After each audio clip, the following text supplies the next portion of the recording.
Am I the asshole here for dumping my girlfriend after moving in with her? I, 25 male, moved in with my girlfriend, 24 female, of 4 years, 3 weeks ago.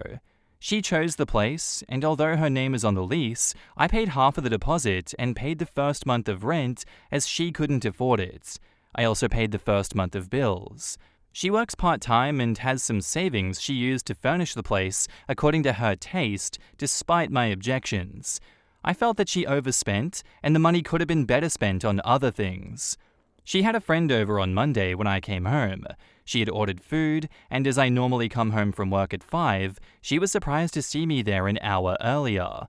They were a little bit drunk, and one of her friends made strange comments, which I thought nothing of due to the alcohol as I went to the bathroom to shower. When I came out from the shower, her other friends and sister was quoting my poetry that I had written to my girlfriend and was quite handsy.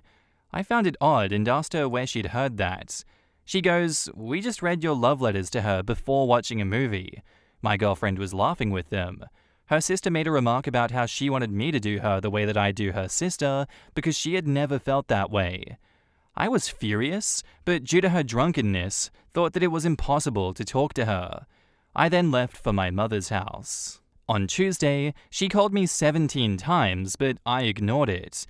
She also sent many texts wanting to know why I wasn't home. On Wednesday, I told her in person how hurt I was from her sharing my intimate letters with her friends, and for oversharing what we do in private. She said relax, it was a joke, and nobody got hurt. She said the girls were impressed with me, and that's why they got a little handsy. She said once I gave her the letters, they were hers to share with whom she pleased. So I told her that I'm my own person and can make the decision to not share more of myself with her. Today she came to my mother's apologizing. She wanted me to come back and talk it out with her. I told her no, that we were through. She wouldn't leave, so I drove to my father's place where I am now. She keeps texting me and telling me that I should be ashamed of myself for leaving her like that. She got her friends and sister to apologize to me, and they told me to quit playing games and go home now that they had apologized. I told them that I was home, and that as my name was not on the lease and I wasn't respected as an equal in her home, I no longer wanted to be with her. Luckily for me, I hadn't moved most of my stuff there. She kept phoning and texting, and I blocked her. She then made a mutual male friend of ours contact me and tell me that I was being a bitch about it, so I blocked him too. Then his girlfriend texted me and told me not to take things out of proportion. I am almost certain that I did the right thing, but maybe I should talk it out with her before cutting all contact. In the comments, quote, "Nobody got hurt." Odd that she said that after you explicitly said that it hurt you. Also, don't you love when people rope their friends into internal relationship disputes? Personally, I wouldn't want to sign up for a life of this, so not the asshole. Nah, she was just being honest. She just thinks that OP is nobody to her. That she called him a beer while trying to win him back was the final nail in the coffin. She thought that a bloke calling him an emasculating name would shame him into coming back. Boy did sis read that wrong. OP deserves better than someone who thinks getting your boyfriend groped by your drunk friends is a fun joke. Not the asshole. Can you imagine what this situation would be viewed as if this was a guy treating a girl this way? She comes home with him and his friends are drunk. They've gone through her intimate stuff that she's given him. He talks to them about their sex lives, and they all come up to her and start being handy with her and telling her how great she is and to screw them in the same way.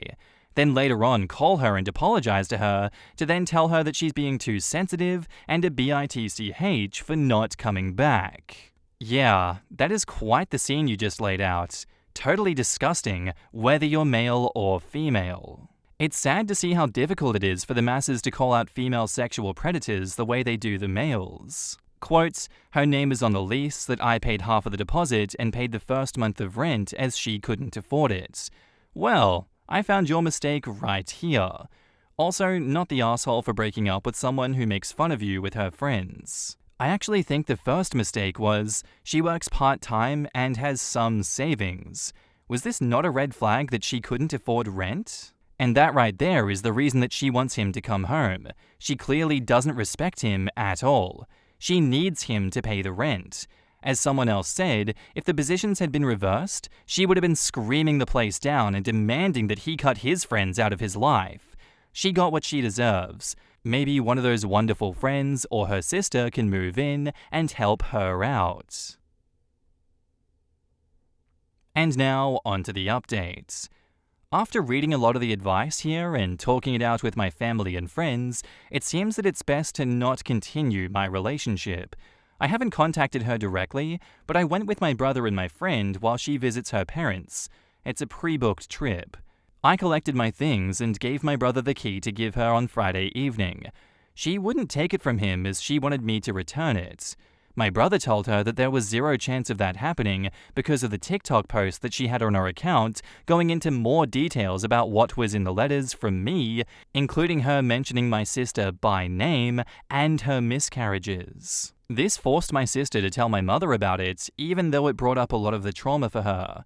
At the moment, my sister is not talking to me because she felt that I shouldn't have shared that with anyone. I agree.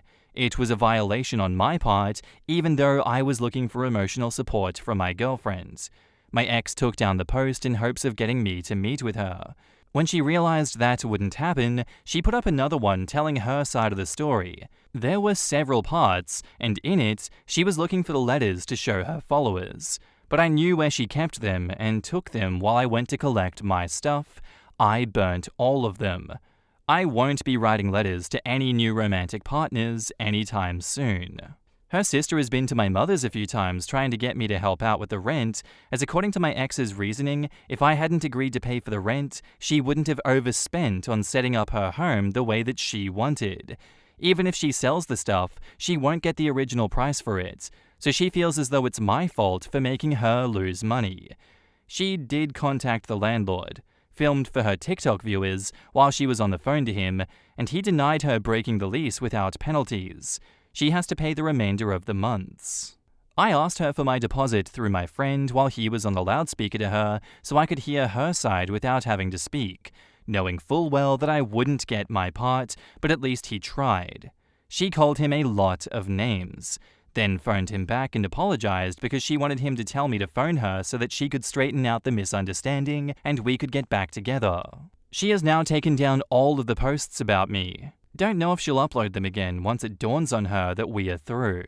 She phoned my brother again to make me speak to her so she could explain, and he met her a few hours ago. He finally gave her the key as she was told either she could take it or we would return it to the landlord. He picked up a call from her an hour after she dropped off the keys. She wanted to talk to me, and she wanted me to forgive her as she had seen how she had made a mistake and that it wouldn't happen again. She wanted me to return the love letters, but my brother told her that they were burnt. She had a go at him, so my brother cut her off. She phoned back, more apologetic, and said what she had to do to make me go back. He asked her if she would be okay with me sharing her nudes and clip that she had sent me with my male friends. He asked her this without okaying it with me first. She said she wouldn't be okay with it.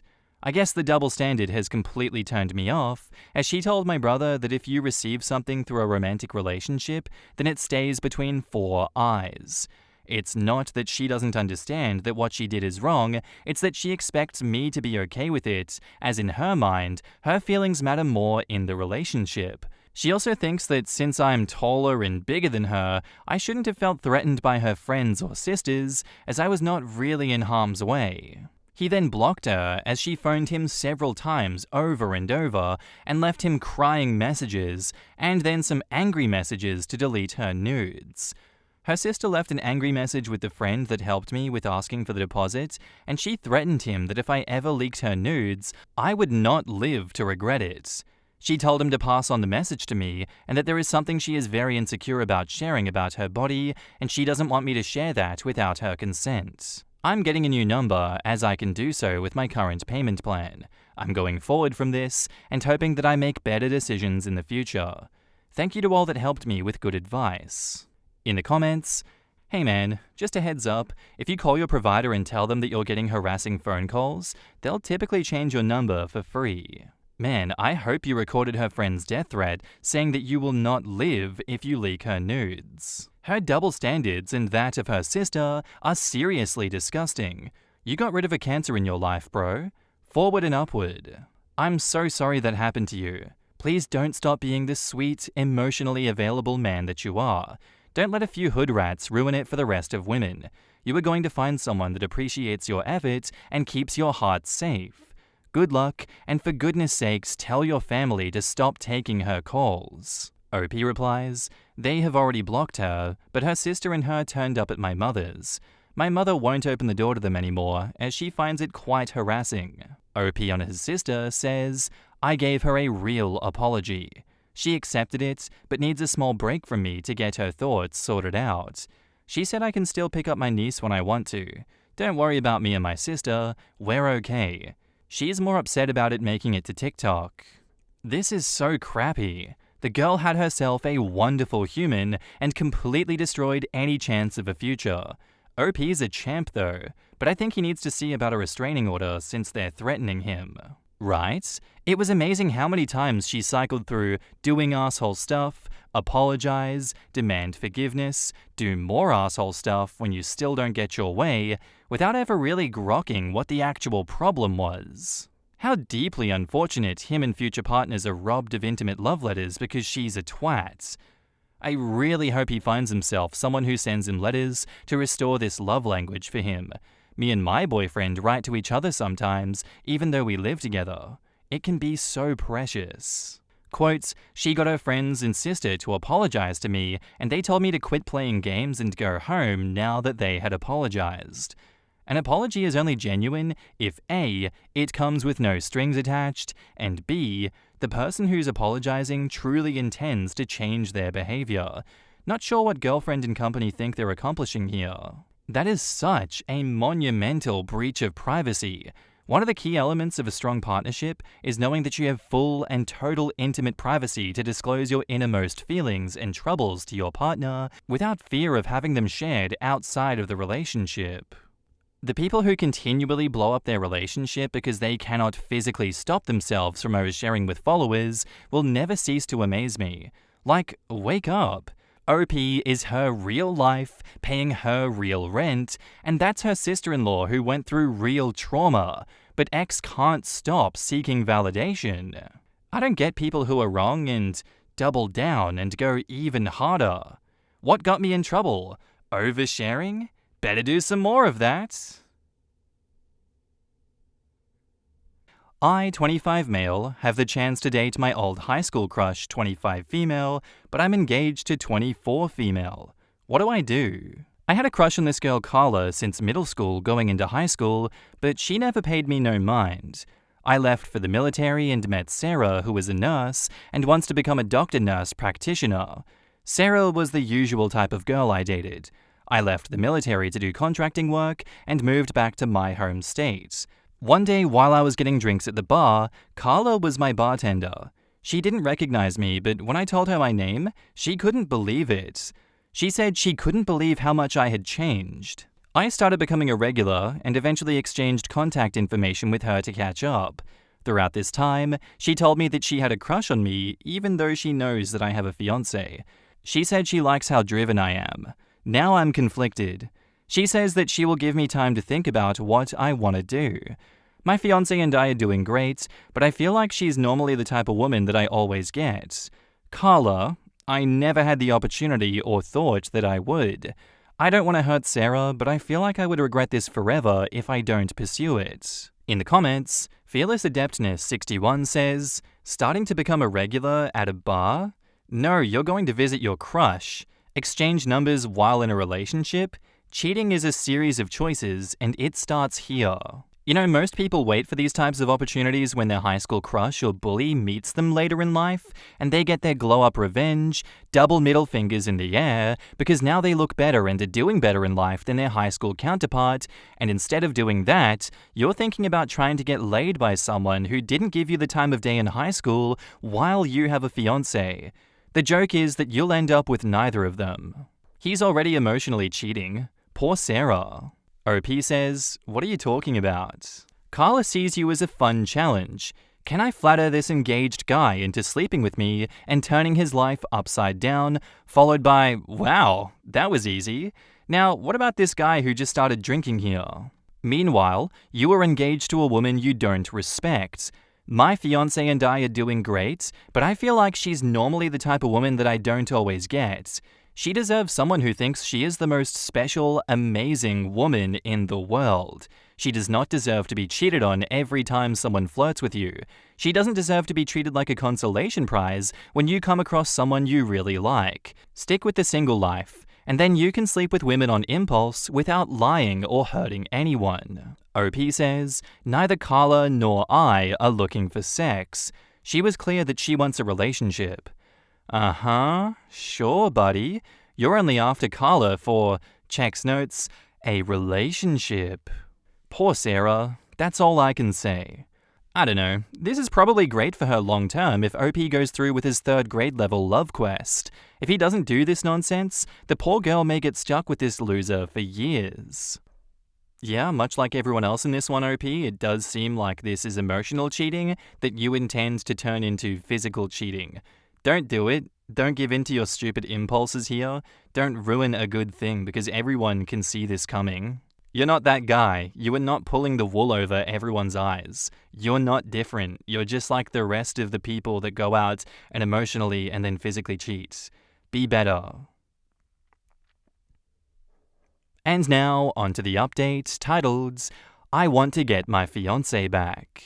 I broke her heart. I love Sarah so much, and I stupidly called off the wedding to be with my old crush a few weeks ago.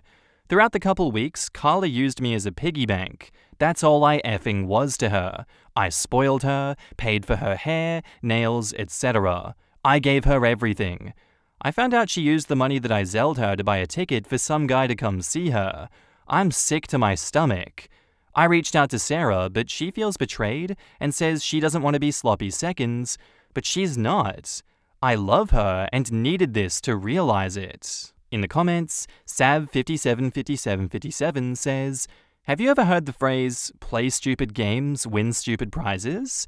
If your ex-fiancé has any self-respect, she won't take you back. You've already discarded her. Leave her alone. OP says, I love her. I know I made a dumb choice, but the few weeks without her reminded me why I fell in love with her. You don't love her. You just literally cannot cope with being single. I remember your last post, and honestly, I love this for Sarah. She is free, Carla's a hoe, and you are miserably single. Everybody got their best ending. Carla honestly did Sarah a favor with this one. It was going to happen sooner or later. Carla thankfully helped reveal his true colors before Sarah wasted any more time being unappreciated. He got what he deserved. Idiots. And Sarah dodged a cannonball there. I hope she recovers well and finds an even better guy. OP though? He's never going to be happy with what he has and always going to dream for what he had or might have. The easiest way to end up miserable is to always wonder what could be instead of appreciating what is. Seriously, if it wasn't Carla, it was going to be some other woman that OP chased after like a dog. Thank God he showed his true colors before any papers were signed. It's hard to believe that someone could type the title and not realize that they are being an idiot. Do you want to break up with your fiancé that you promised to love for the rest of your life for a crush from high school? What a crazy dude. Our next post is by user Red563, titled, Me 24 male with my girlfriend 23 female, girlfriend has princess syndrome. I have been with my girlfriend for about 5 months. We've been casual friends since college, but only began dating after she graduated. We get along really well. When I say princess syndrome, I don't mean that she's spoiled or entitled, because she isn't. Her clothes seem to take over her life. She dresses like a sort of fairy tale princess on a near daily basis, excluding at work. Long, frilly skirts, lacy blouses, things like that. It works for her because she is very pretty and can pull it off. At first, I found it to be very endearing, but then I became aware of how much time she spends on her outfits. She runs a blog that has a sizable amount of followers, and she is constantly posting outfit pictures, linking to clothing items, and whatnot. She spends a few hours a day on her blog, at least. Then she spends time sewing items for new outfits or for her Etsy store. When we go out, we get a lot of stares at what she's wearing. I've also caught people sneaking pictures of her on their cell phones. This attention makes me uncomfortable. I've asked her to tone it down a bit, but she took that to mean not wearing anything in her hair when we're out together. I have told her several times that I love her just the way she is, but she seems to brush it off. I had hoped when she started her new job in the career of her choice that she would become more serious, but her new boss and co-workers encourage her. I worry that people won't take her seriously or miss how kind and intelligent she is. How can I talk to her about dressing more appropriately without hurting her feelings? In the comments, sounds like you have to get over your insecurities. This is her hobby, her interest, and she's getting positive reactions. You shouldn't be trying to change her, especially when it was something that initially drew you to her. OP replies, I guess I'm having trouble seeing clothing as a hobby. I play video games as a hobby, but that doesn't cause strangers to take pictures of me when I'm trying to shop at the supermarket.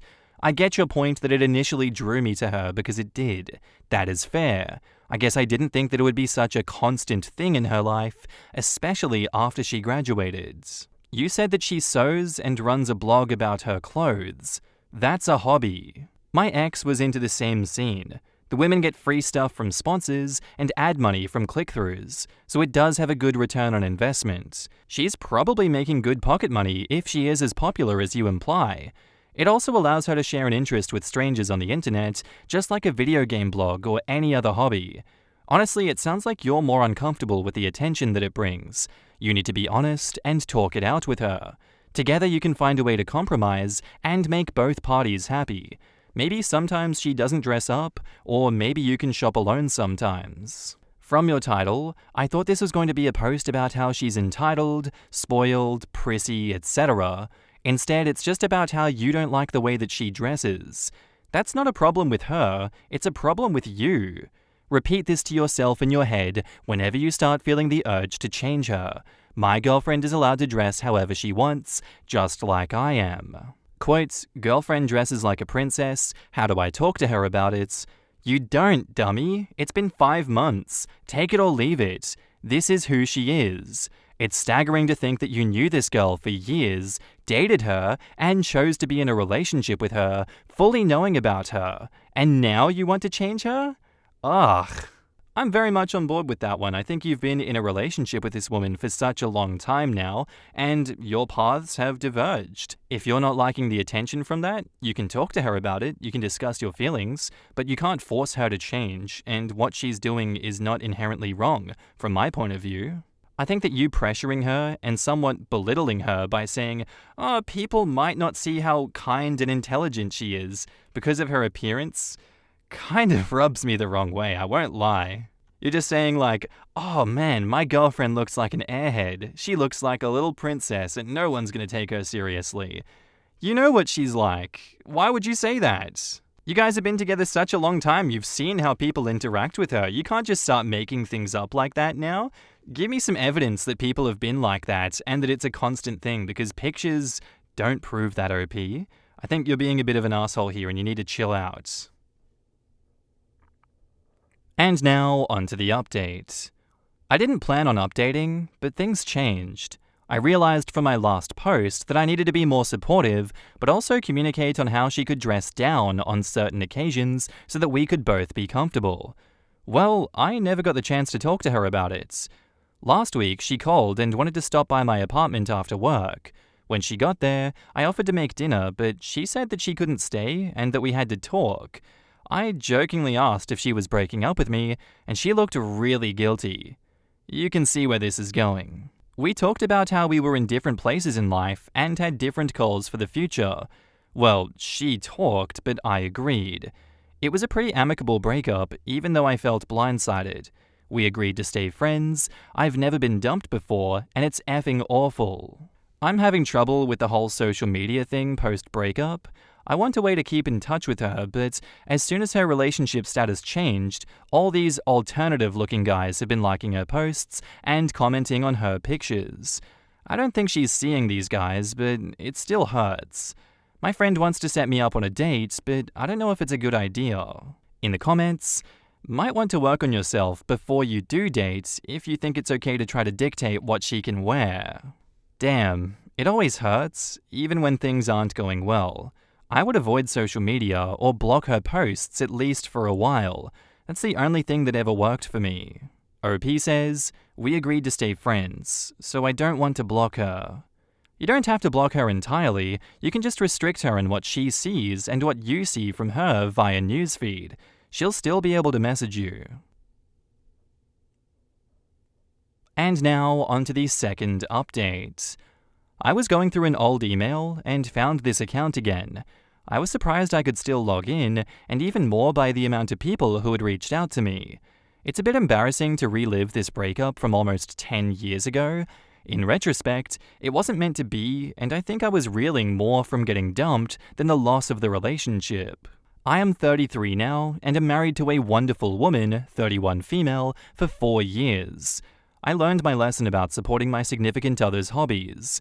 My wife loves running and baking. We have a daughter who is turning 3 this year. I want her to be free to express herself how she likes, as long as it's safe, of course. I would do anything for them. I'm still friends with my ex on social media. We don't talk, but we'll like each other's posts. She is married to another woman now who also dresses differently.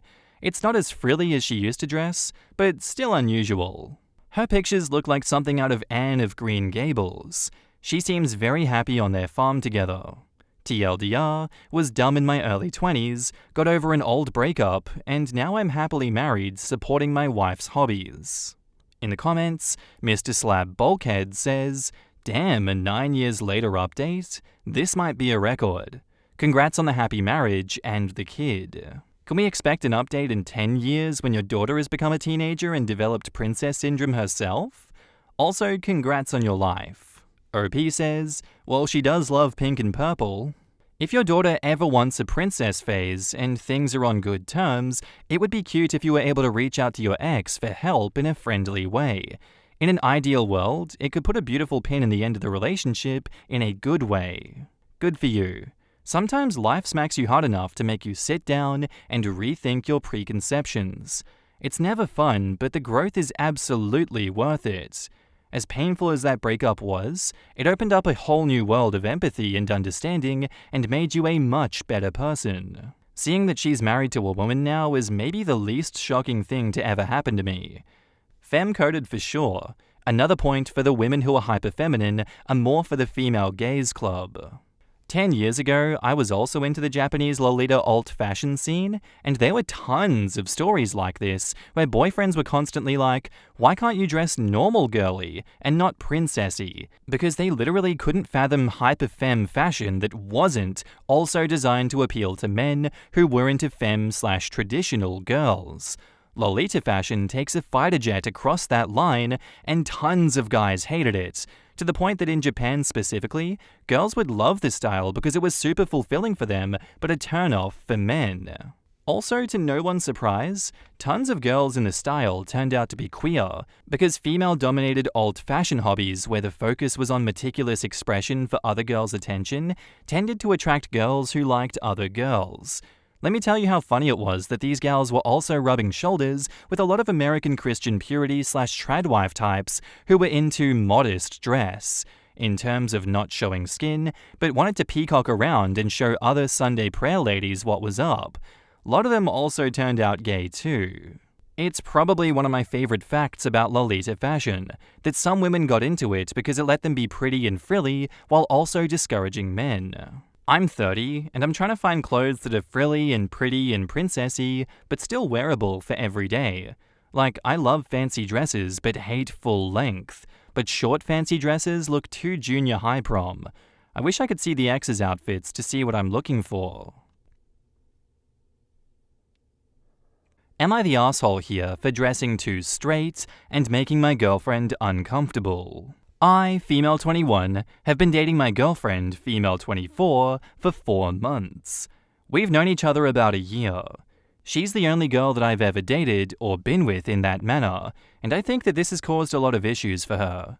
Since the beginning, she has always commented that my clothes, the way I look, and my hair make me look like a straight girl. She's never said this in a rude way, just more of an observing way with some undertones to it. I've always told her that if my style or the way that I look bothers her, I'm more than likely not going to change it. But she says it all the time. Every time I wear something feminine, which is almost every day. Every time she is close enough to touch my hair, she tells me long blonde hair is so straight. One time I liked a video of two feminine girls who were married on TikTok. The video was them showing their outfits, and my girlfriend got mad and accused me of wanting her to look like them. For context, she leans way more masculine, she has short hair, lots of tattoos and piercings, and even binds her chest sometimes.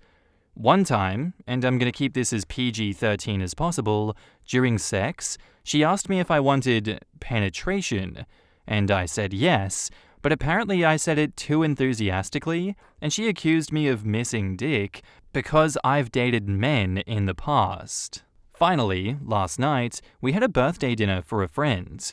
I was wearing a black dress, really nothing special about it, but when my girlfriend saw, she demanded that I change. I asked why. She gave me the usual answer. I told her to leave me alone about that and tried to walk past her to the car. Instead of letting me go, she yanked me back inside by my arms and held my face, demanding that I change. I told her no. She told me no one was going to think that we were together. Mind you, this is literally all of our friends, and they already know. I told her as long as she held my hand, I think they would know.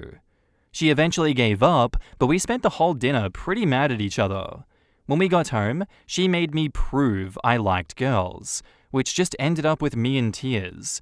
Not because I don't like girls, but because I don't like being forced to prove it. She is still so mad at me, but I just can't fathom that I'm the asshole here. What did I do other than wear what I'm comfortable in? I don't know. I said I'm sorry, but she won't take it. Am I the asshole here? OP clarifies, I would call myself bi, but she hates when I do that. On dressing straight versus lesbian, OP says, there was more than that too. Yes, she had problems with my long hair and my girly clothes and my makeup, but also with the music that I listen to. Oh my god, Taylor Swift is straight people music, and the things that I enjoy. God, you actually like that show? Because it was all typically girly or feminine. Another commenter says to OP, also, your last part about her making you prove that you like girls sounds like she assaulted you. I really hope that that's not the case, and that I just interpreted this the wrong way. I hope you're okay, and you get out of this situation quickly. You'll find a partner who appreciates you for who you are, and this woman is not it. OP replies, I don't know what it was. Certainly not anything I want to happen again, or has ever happened to me before, but I don't know. I'm just confused. But I'm okay. It's kind of you to be concerned. Luckily, I have a really great friend who I live with, and a mum that calls me every day to get updates on my life. I'll be totally okay. In the comments, JDK says, not the asshole. Just end this relationship. She wants you to change, and she's getting violent about it. Seriously, she's already mentally abusing you, OP, and when she grabbed your arm to demand that you change your dress, that's not exactly what a normal, caring partner would do. Your girlfriend may get physically violent with you in the future, and you shouldn't stick around to find out. Not the asshole. In a healthy relationship, you don't tell the other person to change who they are for your own insecurities. Orientation or preferences should never matter. Compassion and understanding matter. From the second to last paragraph too, it sounds like OP is being forced into sexual acts as well. This is abuse from every angle, and scary. I'm honestly terrified as F thinking the same. I really hope to God that it's not, because it's unthinkable. I hope OP sees this. I understand that OP is a baby gay and is confused, but if a man was doing these things to her, I don't think she would have so much trouble seeing it for what it is. This woman does not love you for you, OP. She is trying to change you into her image and getting increasingly violent when you refuse. This is not a healthy relationship at all. She yanked on your arm? No, she's a psycho, and now would be a good time to walk/run away. Now. Really. You're the first of the top comments telling OP to break up. Everyone else mentions things adjacent to it, but 100% homegirl needs to leave before things escalate. The ex won't have to worry about people wondering if they're together once they no longer are. OP, if they didn't like how you presented, they shouldn't have started dating you. They are projecting their own insecurities into how you look. Get out of this relationship. OP says, I know. I'm also confused why she liked me at first, and not anymore. What do you mean by prove you like girls? It sounds like you may have been forced to do something sexual when you didn't want to. OP, this is not okay. It has escalated, and you need to consider if you feel safe in this relationship. OP says, yeah, pretty much. That's assault. You are being abused. Please break up with her and don't be alone with her again. Let me know if you'd like resources for recovering from abuse or for safely leaving abusive relationships. I know these topics are quite grim when you get down into the nitty-gritty details of it, but OP wasn't able themselves to identify just how abusive and how dangerous this relationship was, and I feel as though it is important to highlight stories like this where people will back you up and will say what they are doing to you is wrong. That is abuse. You need to recognize that it is abuse. It is not normal, and it's okay to reach out for help. It is okay to leave. It's okay to move on. Make sure you do it in a safe way. Here are resources. Here is information for you to leave in the safest way possible. Absolutely not the asshole in this one, OP. You really need to be safe and just get out of there. And now, on to the updates. Hi everyone, it's been over a week since I've posted this, and I literally cannot believe this blew up like this. Thanks so much for helping me. It has helped tremendously. For everyone concerned for me, don't worry, I'll be completely fine, and me and my now ex-girlfriend have broken up and gone no contact.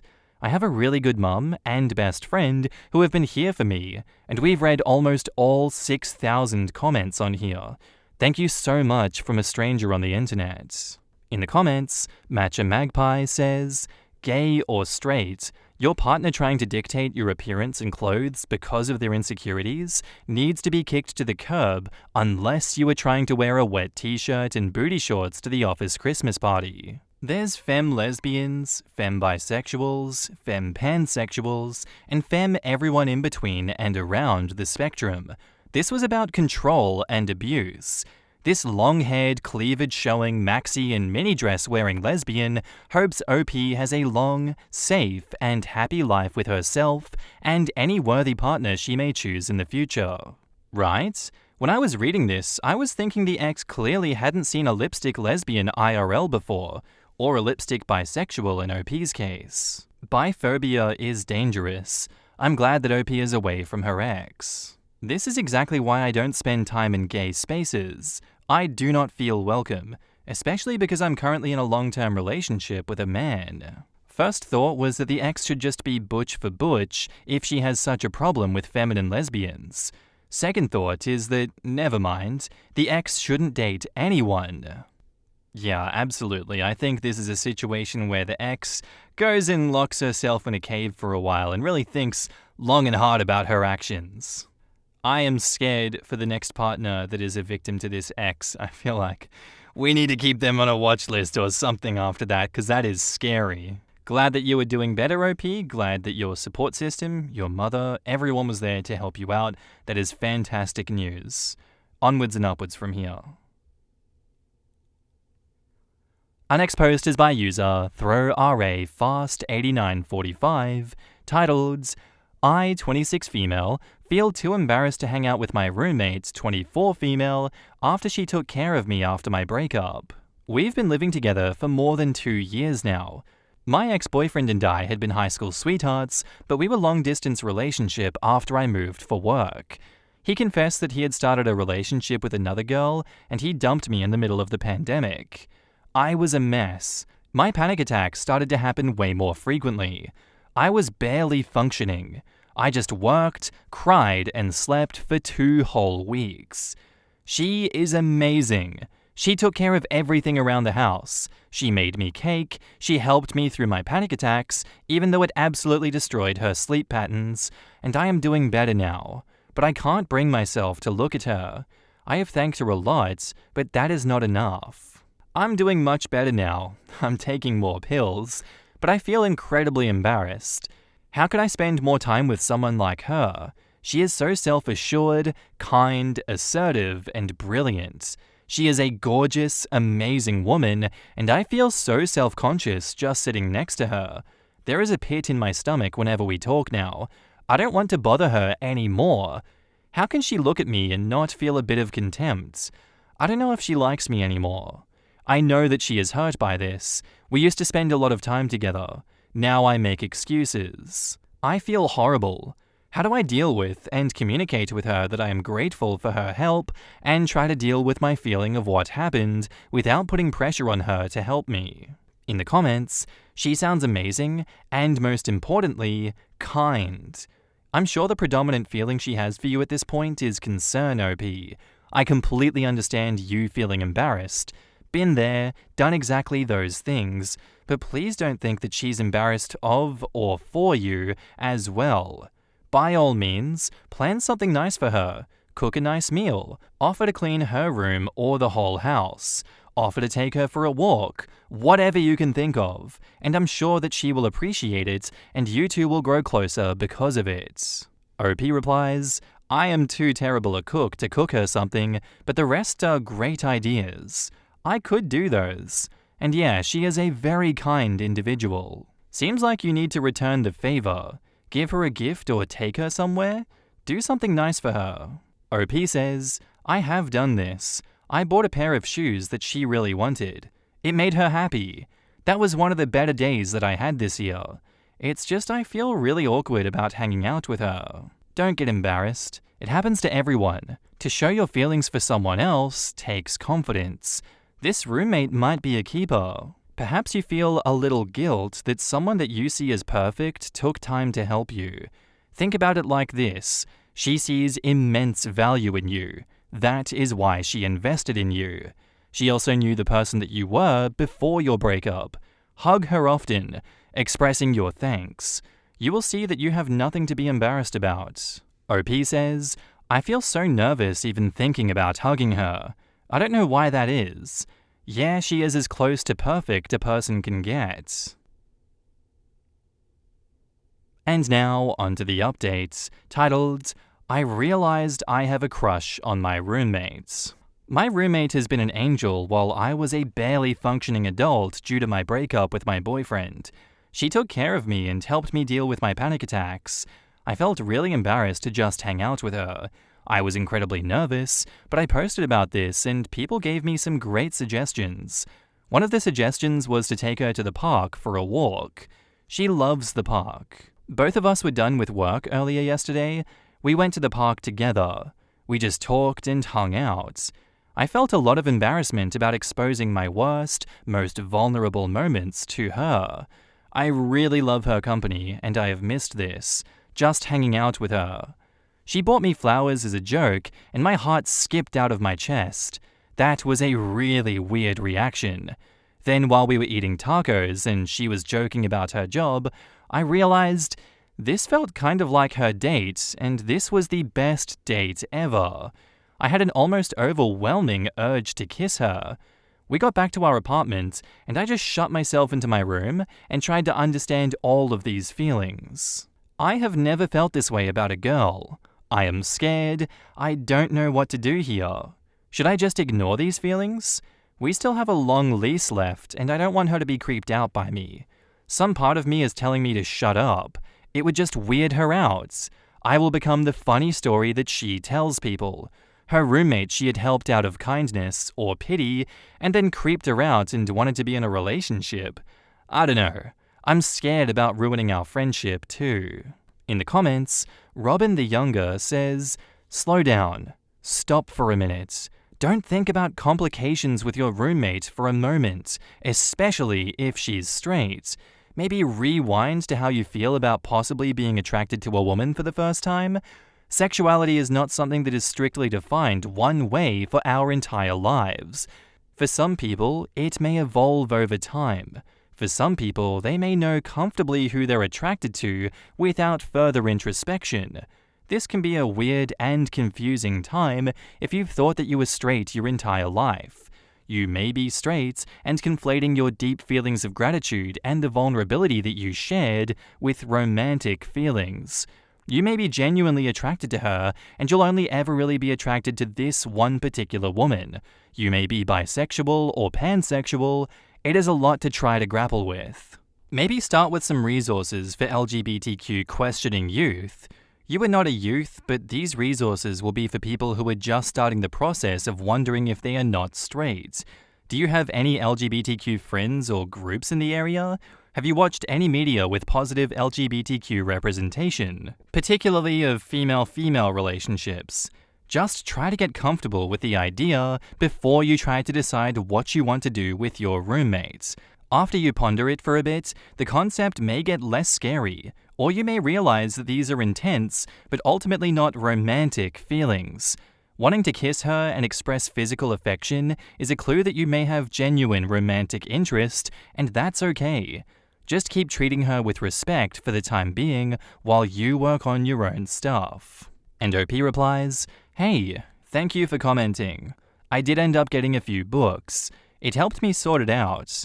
I think I am bi, and I repressed my feelings for women, and I thought that it was pretty normal to find women to be attractive. I probably have a ton of internalized homophobia to work through." And now onto the latest updates. My post didn't get a lot of attention, but some people did provide me with really good feedback, and this is a happy update. I decided to keep my feelings to myself and understand if it was just my gratitude and learn about myself in that time. I read a few books and I did some introspection. I have always liked girls. In hindsight, it is pretty obvious why I hated seeing my best friend with her boyfriend. I brushed those feelings aside as just jealousy for how good their relationship was. Teenage me was pretty dumb. I also realized that my roommate was probably asexual. I've known her for a long time and she has not dated one single person, never brought a person home.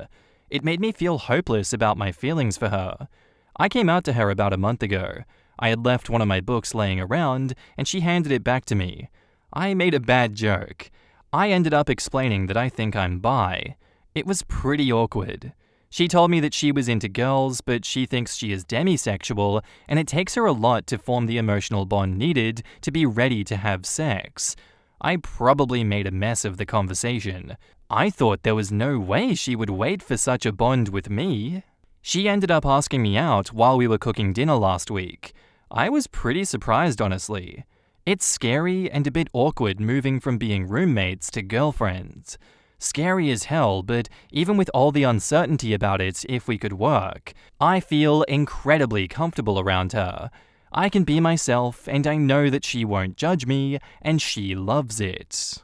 And in the comments, Bad Girl Venus says, "And they were roommates. Congrats, OP."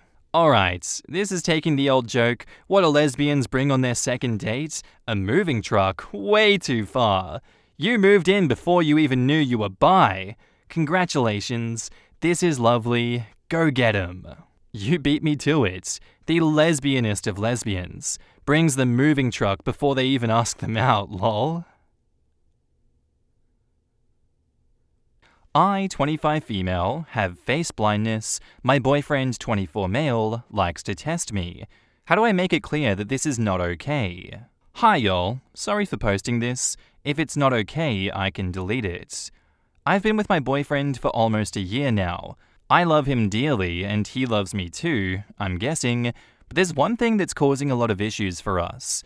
I suffer from prosopagnosia/face blindness, which means that it's really hard for me to recognize people's faces.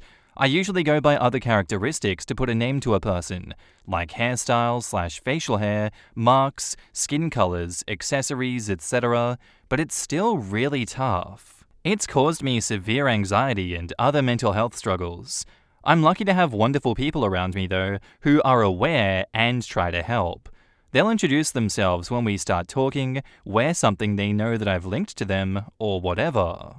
Usually my boyfriend does this too, but sometimes he likes to test me, and it's incredibly stressful. He shaved off his beard once. A few times he wore a completely different style of clothing or changed his hairstyle, all without warning me.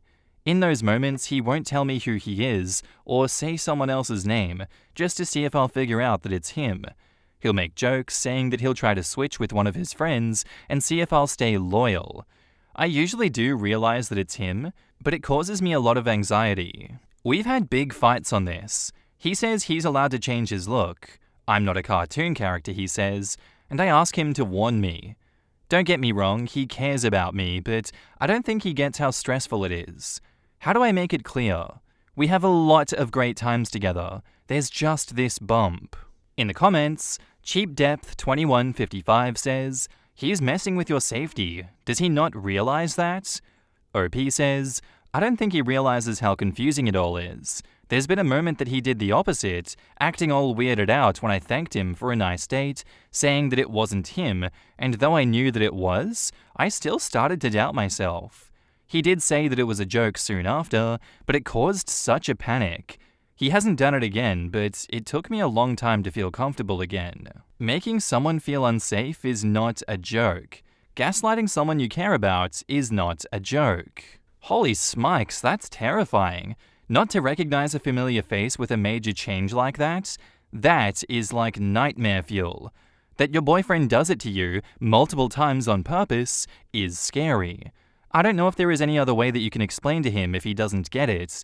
It seems he enjoys your panic, which is not a good thing in a partner. If this was my partner, I would get a tattoo or something, and I don't have any. OP says, my dad actually got a tattoo on his arm for me, which is a great comfort. I hadn't realized how messed up everything is until reading all of these replies. Your boyfriend is basically abusing you in emotional situations. He thinks it's hilarious that you struggle and get severe anxiety, which isn't normal, nor does it mean that he cares about you. This is a huge red flag. And OP says, abuse is a really big word, but I do agree that it's not okay. I'm seeing him soon. We'll see how it goes. I want to be 100% clear on this. Taking advantage of my disability to trick me is not okay. You know that's what you're doing, and it's insulting when you expect me to believe that you are not doing that. It's extremely upsetting to me, and I don't know why you would want me to feel anxious and terrible. If you care about my feelings, you will stop doing this. If that doesn't make him stop, then you need to stop telling yourself, oh, he just doesn't realize that this bothers me, even though I've told him repeatedly that it bothers me. When you've made your feelings incredibly clear, the answer is not that he doesn't understand, it's that he doesn't care because he'd rather screw with you for his own amusement. OP replies, fair enough. Thank you for replying. I'm not looking forward to having this kind of conversation with him, but it's needed. Not feeling comfortable talking about how his behavior affects you is a red flag in and itself. You might want to think about this.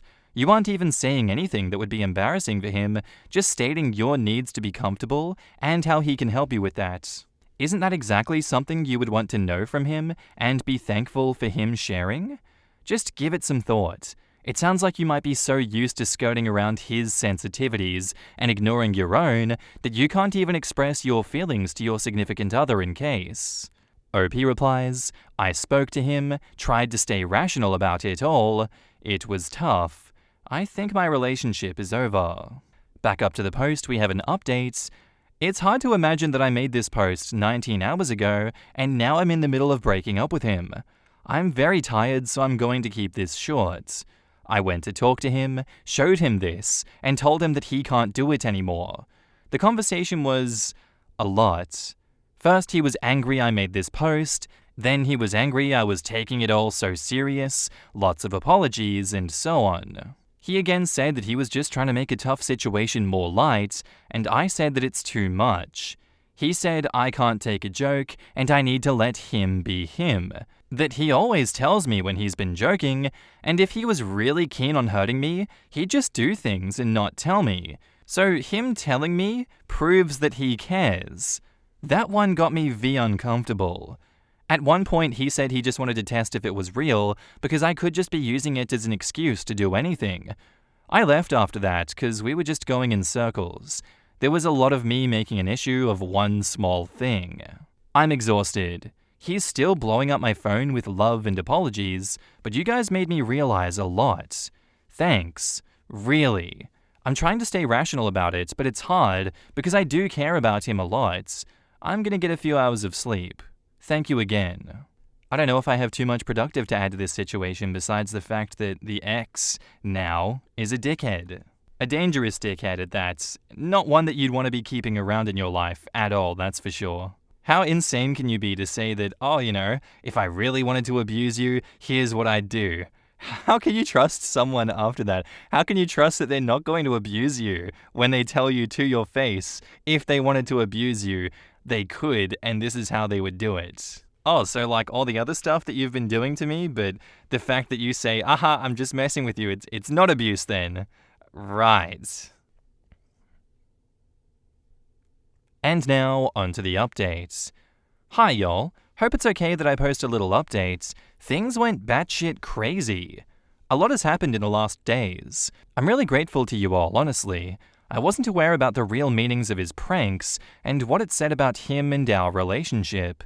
I went to talk to him the same evening that I made that post with the intention of making clear he can't pull all that anymore. The conversation escalated. We talked for hours into the night and every day since. There has been a lot of messages. He got angry about the Reddit post I made. I showed him, angry at you guys, angry that I couldn't take a joke and listened to strangers. Said things like he in the beginning didn't believe that I actually suffered from it and would use it as an excuse to cheat on him. That now he does believe, but due to bad breakups in the past, he has a hard time trusting that I won't use it as an excuse regardless. Said he was joking about it because he wanted to make a tough situation lighter, and that's just his sense of humor. That if I loved him, I'd accept that. When I made it clear that I was done, it got even worse. He began apologizing a lot, said he didn't realize that it was such a big thing for me. Again, didn't make any sense with all said before. In the same breath, he said that he at least told me. To the people who thought he actually had planned to trick me by using one of his friends, I think y'all may be very right. To be honest, I was done. I do care about him a lot, can't just shut that off, but it's never going to work. There's been many messages, calls, etc. He dropped some vague hints that sometimes he pulled pranks that I wasn't aware of. I don't know if that's true, or he's just in a bad place right now. He also came to my place to apologize again, but I suspect he didn't expect that I'd immediately recognize him, as he didn't apologize till I said his name. He's not evil, but just very messed up right now. I blocked him everywhere, told him to not show up anymore, and that a friend would give him his stuff. I'm going to delete this account soon, but I wanted to say thank you guys for helping me realize it. I genuinely don't think I would have. I'm heartbroken, but a bit relieved as well. Thanks for all the support and kindness. In the comments, Massive Letterhead 90 says, "It's great that you blocked him. He's still trying to F with your mind, now by implying he's done bad things that you haven't picked up on. The idea is to leave you twisting and turning with worry. He's most likely bluffing to punish you for daring to leave him. At the same time, he's getting his kicks from sadistic jokes, just like when you were dating. You'll feel much better and more confident once he's properly out of your life. Good for you. I missed your original post, so I went back and read that too. I can't understand why some people pull those stupid pranks even after they're told not to do them. He effed around and found out that he is single now due to his stupid pranks. Hope he learns from this. But you be strong and rock the world." OP replies, "Thank you loads. For what it's worth, I had a boyfriend who kept coming around to apologize, make up, argue, etc. I literally got to the point where I'd respond by quoting the last horrid thing that he'd said to me. He'd call me or come to my place, and I'd say the horrible thing he said last argument, and then hang up or shut the door. He's told you who he is. Believe him." OP replies, "Yeah, very true. I hope you're rid of the boyfriend. For decades, but I do remember using his own words against him. Just living life, I guess, says, I find it baffling that he acted like you were the one escalating something small when it could have stayed something small had he just acknowledged your feelings and apologized and agreed to stop with the prank. He was the one escalating the situation by defending himself and getting angry. Good on you for standing your ground. OP replies, thank you loads. My partner has face blindness, and it badly unsettles him whenever I'm sick and my voice is deep and different, even though he completely knows that it's me. I can't imagine pranking him like that. It's so cruel. Edit, the way that he's described face blindness to me is if I had to recognize people from their hands alone. I could probably do it with very different hands, and in very specific contexts, but if there aren't any rings or tattoos or fingernail polish, or distinct grooming or scars, etc., then at a certain point it goes from difficult to impossible. I'm face blind, and I totally know that feeling. My mum once surprised me by wearing contacts. Her car, her hair, obviously who else is picking me up from school? And I think I spoiled the surprise by going like, wah! For what it's worth, I think it's funny when people moderately mess with their appearance as a joke, but I'm totally in on it, so the key is consent. But also the loyalty test is messed up, to an incredible level. This should have stopped the first time OP expressed discomfort. I wouldn't be able to enjoy a prank if I knew the recipient hated it. Unrelated note, but I think being face blind has made me pretty consistent in secondary features like hair. Don't want to unsettle myself, you know? I have it, mildly. Thankfully, my girlfriend is very noticeable with her clothing style, switches between a few hairstyles regularly, only 3, and on top of that has very distinctive piercings. She's the easiest person to recognize. I guess being goth is a good thing after all. So many people love testing people's disabilities, even when it makes no effing sense to be faking it. She's just really committed to being able to use face blindness as an excuse when she cheats. Sarcasm. I worked with someone who was face blind, and a lot of my colleagues had similar hair, so had difficulty telling us apart. I made sure that I always started a conversation with something specific to us/me, so he would know who it was straight away. Wasn't a big deal. Right? It's so easy to help someone. It doesn't impact me to be a little more obvious. I've worked with 2 deaf people, never bothered me to keep it in mind and make sure to be right in front of their face when talking to them. I can't imagine hurting people on purpose like that. Our next post is by user ThrowRA Basic Donut 87, titled, My 32 male, ex-wife 33 female, divorced me after a personality change. I found out I have a brain tumor. How do I move forward? So my ex-wife divorced me in 2022. I was devastated, but I couldn't blame her. We had been together for about 6 years, and for a while, we had an incredible relationship. We had a memorable engagement in Belize. A long story involving bats, getting stranded at the Mayan ruins where I proposed to her, and being rescued by a passing British military exercise. But that's a whole other story.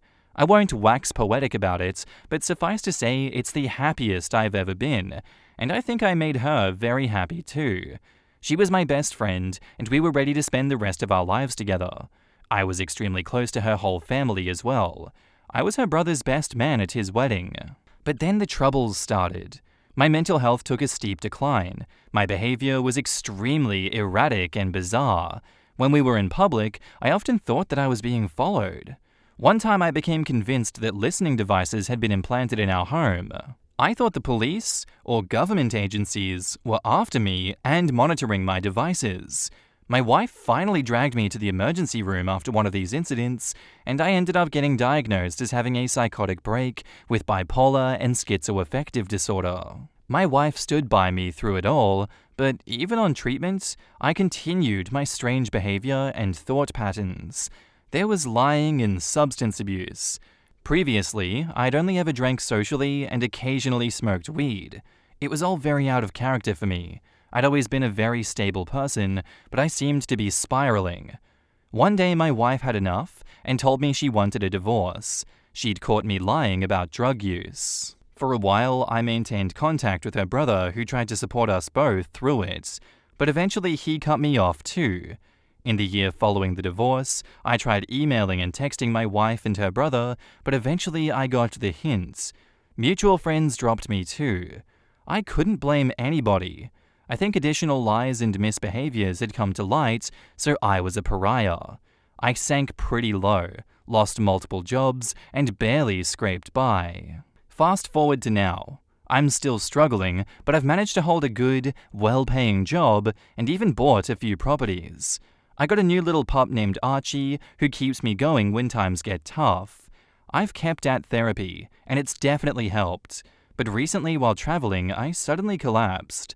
I went to the hospital, and when the doctor heard my history, he immediately ordered an MRI. The look on his face and his whole demeanor spooked me, like he suspected something that he didn't want to tell me, but he insisted on just waiting to see and not speculating. Lo and behold, I have a brain tumor. The funny thing is, when I found out, I was relieved? Finally, it all made sense. Apparently, it's not unheard of for such a thing to be misdiagnosed as bipolar. The doctor says it's probably been growing slowly for a long time and explains my strange and out-of-character behavior. Thankfully, they think it's treatable, and with surgery, I stand to make a good recovery. So how do I move forward with this? I want to try to reach out to my ex-wife and her brother, but maybe they've moved on with their lives, and I shouldn't try to reinsert myself. I've done enough damage as it is. They don't seem to want to have any contact with me, but I also feel like they should know. They may have blocked my number and email, but I do still have some mutual friends that I could reach out through. For all I know, my wife is in another relationship and I shouldn't reopen those wounds, but if the roles were reversed, I'd want her to let me know. So how should I move forward here? What, if anything, should I say? In the comments, if I were your ex, I would want to know. It doesn't mean that she'll want to have any kind of relationship with you, but on the off chance she still has feelings, that information would allow me to make some important decisions moving forward. And OP says, I admit, I do fantasize about us getting back together, but I guess I should go into this with zero expectations. I just miss her a lot. Tell her. My friend's mum had her, and then had two brothers like 10 years later. My friend used to talk about how different her mum was when she was growing up, and how sad she was her brothers never got the mum that she got. Well, it got bad when something happened at school one day. She was a teacher, and basically retired for medical reasons. After they found a tumor like yours, she had surgery to remove it, and after she recovered, she was her old self. Her personality had completely changed because of the brain tumor. I wish you well. As someone that blew up her life for no goddamn reason, I can relate to you. You have a chance to at least explain why you were like that. I have no excuse. Good luck. Another Russian spy replies, for my wife, it was her father who had a drastic personality change, but his was due to a stroke. He was one of the meanest assholes you could ever meet. This is until his stroke. Then he turned into the nicest, happiest, funniest guy ever. The grandkids loved Grandpa because he was always happy and laughing. One day my wife said to me, I know this is bad, but I wish he would have had a stroke a long time ago. I really needed a dad back then. Oof, that's a rough one. That is so rough, but that's reality, isn't it? Catalina Bailafan says, I think they should know, but you should not have any expectations. A lot of water under the bridge. All of you were victimized by that tumor. OP replies, they might have blocked my number and email, but I do have some mutual friends who I could ask to deliver a message, maybe. I don't want to cross any boundaries though. I guess I could try to relay a message, and if they don't respond, it's just time to move on. I would let them know through mutual friends. Write a short email, label it, finally got the right diagnosis, express your gratitude for their support, and then explain why nothing worked. Let them know the next steps for your recovery, and then let it go. They supported you for a long time, and will likely be surprised and relieved, and host a whole spectrum of feelings. I would want to know if I was them. No idea if they'll want to touch base with you, but opening the door can't hurt. This right here is perfect. This leaves the ball in their courts on whether and how they'd want to respond to you, with no expectations on your end. To be honest, if I were you, I would first go to your doctor who's been treating you and ask why they haven't done an MRI or scan of any sort like that. That's one of the first things neurologists ask for when someone shows sudden and extreme changes in their behavior. You always have to assume that a brain injury or defect could play into it. It's important that your doc knows they made a mistake and should handle stuff like this differently. OP replies, "To be fair, my first doctor, they did order a scan at the time, just not an MRI. I'm not sure what kind of scan it was. That period of my life is quite a blur, and I have some memory issues and huge gaps in my recollections. But apparently for slow-growing tumors in the frontal lobe, it's not uncommon to go undetected by other types of scans. So maybe they should have ordered an MRI, but I can understand where the misdiagnosis came from." And now, onto the update. So first off, thanks everybody for the comments and advice. I didn't expect my post to get as much attention as it did, but it was really helpful to get some perspective. Not to mention lots of support, including some very thoughtful messages. It got reposted on other places, including some news sites, and a few journalists and podcasters reached out to me. I'm touched that my story seemed to resonate with some people, but I'm a very private person, and I'm working through a lot right now, so apologies if I haven't responded to your message. Long story short, I've decided not to contact my ex or her brother for the time being. I know some people were probably rooting for a happier, or at least more interesting ending, but this is how I'm handling things for now. I think the majority of the comments on my last post encouraged me to reach out just to inform my ex of the situation and maybe give her some closure. Some suggested making a post on social media so it would get back to her, or delivering a message through a mutual friend. For a while, something along these lines is what I wanted to do. Now for the social media thing, I don't actually have any social media other than an Instagram account for my pup Archie with like 10 followers, and a Facebook account using a fake name with 0 friends. I use it for Marketplace. But that's kinda besides the point. I think more importantly, not reaching out right now just feels like the right move. I guess the true question is, what would be the best way to handle this for my ex? How does this affect her? And honestly, the more I think about it, the more it seems like reaching out is the selfish move. She's always been a strong, resilient person, so I have no doubt that she's managed to build a good life and move on, and I'd just be potentially interfering with that, stirring up old hurts and wounds, and maybe adding a lot of confusion and other complicated emotions. And then, for the selfish perspective, I don't think it would be good for me either.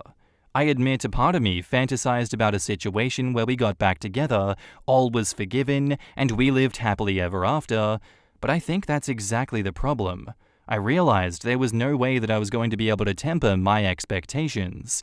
So right now, with everything going on, it probably would be a bad thing to add into the mix. I will always love my ex-wife. We grew up together. I loved all her quirks and her silliness and her strength, the way that she always stood up for what she believed in, the fact that we always had so much fun together. Whether we were playing a board game, she'd learn quick and kick my ass, except for Race for the Galaxy, or buying a house, or going on a bike ride somewhere, or overanalyzing a movie or TV show that we'd watched together. She's brilliant and hilarious and gorgeous and a total weirdo. Very early in our relationship, she asked me whether I was a barfer or a shitter when I got sick. I was also the DM for a D&D campaign that she played in, and her Goblin Rogue will always be peak tabletop gaming to me. I loved hearing her thoughts about everything. I miss her every day. And who knows, maybe we'll reconnect at some point in the future. I'm not ruling out ever contacting her, and in case it wasn't clear in my last post, I never thought that my tumor exonerated me of responsibility for everything I've done. I know that I still need to take ownership of my actions and learn and grow from this.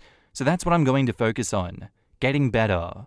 My surgery is getting scheduled, and then I'll just have to take it one step at a time. There is a lot of other stuff going on too. I was applying and interviewing for jobs before all this, and actually got 2 offers recently, so I'll be communicating with them about whether we could delay the start date, and worst case, if not, my current job is secure and medical leave won't be a problem. I also bought another property, although the sale is still conditional, so I could walk away if I have to. We'll see how it goes. All this to say, life is pretty hectic right now, but I honestly feel good. and for the first time in several years, I'm looking forward to what comes next, whatever that may be. Anyways, thanks again everybody for reading and commenting, sharing your advice and stories, well wishes, and love. I might post another update down the line, but fair warning, I'm hoping it's just as boring as this one. TLDR, I'm just gonna leave my ex and her family alone for now and focus on getting better. In the comments, Independent Size 7972 says, focus on yourself for sure, but do make sure to let your friends and family know what's going on. You're going to need support network for your recovery. You may also want to see if there is a support group that would apply. Yeah, I see where you're coming from. I do have to say, I still think that in your ex's shoes, I would want to know, but I also get how you'd want to not potentially turn her world upside down again. Maybe talking to her brother only and getting his opinion could be a good compromise, but I'm sure you've thought of pretty much all these scenarios already. At the end of the day, I'm glad you made a decision that you're at peace with, and that you're putting your healing and happiness first. Quotes, and I'd just be potentially interfering with that, stirring up old hurt and wounds, and maybe adding a lot of confusion. I want to address this. I'm not sure if it was said in the other post, but it'd be good to hear it again anyways. Sometimes the person going through this shit isn't aware and can't really understand what their loved ones are experiencing. They really are suffering alongside of you, albeit in a different manner, and it's so rarely acknowledged by anyone, least of all the sick person. Yes, it would hurt. However, this woman went through this with you. She saw the man that she loved slowly disappear and be unable to change for her. Let me tell you, that is a special kind of hell to heal from, and you never really do. You move on, you learn not to beat yourself up sometimes, you even learn not to feel guilty. But before that, boy, before acceptance, you spend hours and days and years wondering if you could have done something different, if you made the wrong choice, if you were the reason why they were like this, if you hurt them in some way, and wondering what you can do to fix them. Might I suggest that you take the time to write a letter? Explain that you have a tumor, but also that you don't want to hurt her, you don't want her back, literally don't want anything from her, not even a platonic relationship or support, just that you wanted her to know that she could have done nothing else, and that it's not and never has been her fault. This was a 1 in a million fluke event that would never have been on anyone's mind, and nobody, especially not her, is wrong for not thinking of it. And thank her for everything that she did do. She stuck by for a long-ass time, and there's a damn good chance that you never would have found out if she didn't spend so many years saving you from yourself. You could even take that a step further and send the letter to her brother first, so he can decide. He will know for certain if she beat herself up for what happened and felt guilt for leaving or blamed herself, and he will know if this will do more harm than good, or if it would bring her closure and peace. He can send the letter on to her. Always take care of yourself first and foremost, and I wish you well in your journey back to yourself. But do tell her, she deserves to know from you, and you owe her thanks. Rarely have I felt so bad for two people. One of the reasons why I tell anyone whose partner suddenly shifts personality to drag them to a doctor rather than dump them. It's not just for their sake. Well, she did though. The misdiagnosis was the problem, not the relationship. And the initial misdiagnosis is totally understandable, especially with his age. Mid-20s to early 30s is often when people experience their first psychosis episode. But when the meds made no noticeable difference, that's when they should have ordered some serious workup. They failed this couple. This makes me think of the Star Trek TNG quote. It's possible to commit no mistakes and still lose. That is not a weakness, that is life. Can't blame the ex-wife or OP here. Both are victims of circumstance, and while whatever happened in the marriage may not be the OP's fault, it could have been major enough for his ex-wife to find it difficult to move past, even if she knows that OP is not to blame. I hate that quote for how incredibly and unfortunately true it is far too often. It really sucks that karma doesn't exist, and that life, sometimes, will just suck, even if you do everything right. The universe being unfair just doesn't seem fair. My daughter knows nothing about her partner. My daughter, 21 female, started dating her current boyfriend about 2 years ago. She had just broken up with her ex, who she was with for 4 years. So I thought maybe it was a rebound and I wasn't too worried about it. But as time went on, their relationship became more serious than I thought that it was going to be. My daughter was happier and more energetic, started eating better, and actually started to take care of her health so that she could be better for him. So I wanted to get to know him more, which, in my head, seemed pretty reasonable since she's my daughter. But when I talked to her boyfriend trying to get to know him better, for whatever reason, he was very vague and even seems dismissive about the topic. I thought that maybe he was just shy, so asked my daughter about it, but she told me that he doesn't really talk about himself a whole lot, and even she didn't know a whole lot about him. Besides his few hobbies, the only thing she really knew about him was that he's either currently serving in or working with the military, travels a lot for his work, speaks at least 4 different languages fluently, grew up without parents as an orphan, and where he lived. And as a mother, the fact that my daughter didn't know much about her partner was an issue for me. He wasn't active on social media or anything, so I couldn't go the old name search route. So when I learned that he was either currently serving or working with the military, I asked my father, a retired vet, to talk to him. But after my father had a conversation with him, he told me that her boyfriend is fine and that I shouldn't overthink it without any further discussion. In fact, he supports their relationship, and they seemed to have become pretty close, spending time together talking in the garage, going out for drinks and food, watching old movies, and even going shooting together. I feel like I need to know more about him since he is my daughter's partner, but I also don't want to ruin anything because I can tell that my daughter is happier with him than she has ever been. I've even considered a private investigator as an option. I feel like that's going a bit overboard though. Should I just accept him for now and expect more details later? Or what should I do? Edit 1. I was never going to hire a private investigator. I just mentioned it in my post just to show the severity of my worry. And it is possible for a parent to be worried about their child without any other hidden agenda. I was once her age, and all I want for her is to live a better life than mine. Edit 2. I am 46 years old. I haven't really tried to force him to tell me everything about him to me. I've asked him twice over the years, and both times he just dismissed the topic. For people asking me what languages, I know he speaks English and French because those are the 2 that I speak. My daughter has seen him speak Spanish, and she has mentioned that he has been teaching her German. My father has mentioned that he thinks he might know either Dari or something else. And for everyone saying that he's guaranteed super top secret government person, I think chances of him being a con man with a secret family halfway across the country is higher than him being Jason Bourne Jr. My daughter has, on multiple occasions, expressed the discomfort of not knowing much about what he's doing, but she told me she's willing to just accept it and go with it for now. In the comments, Anon1623 says, "So you, 1, don't trust a secretive military spy-sounding dude that you don't know much about. Fair.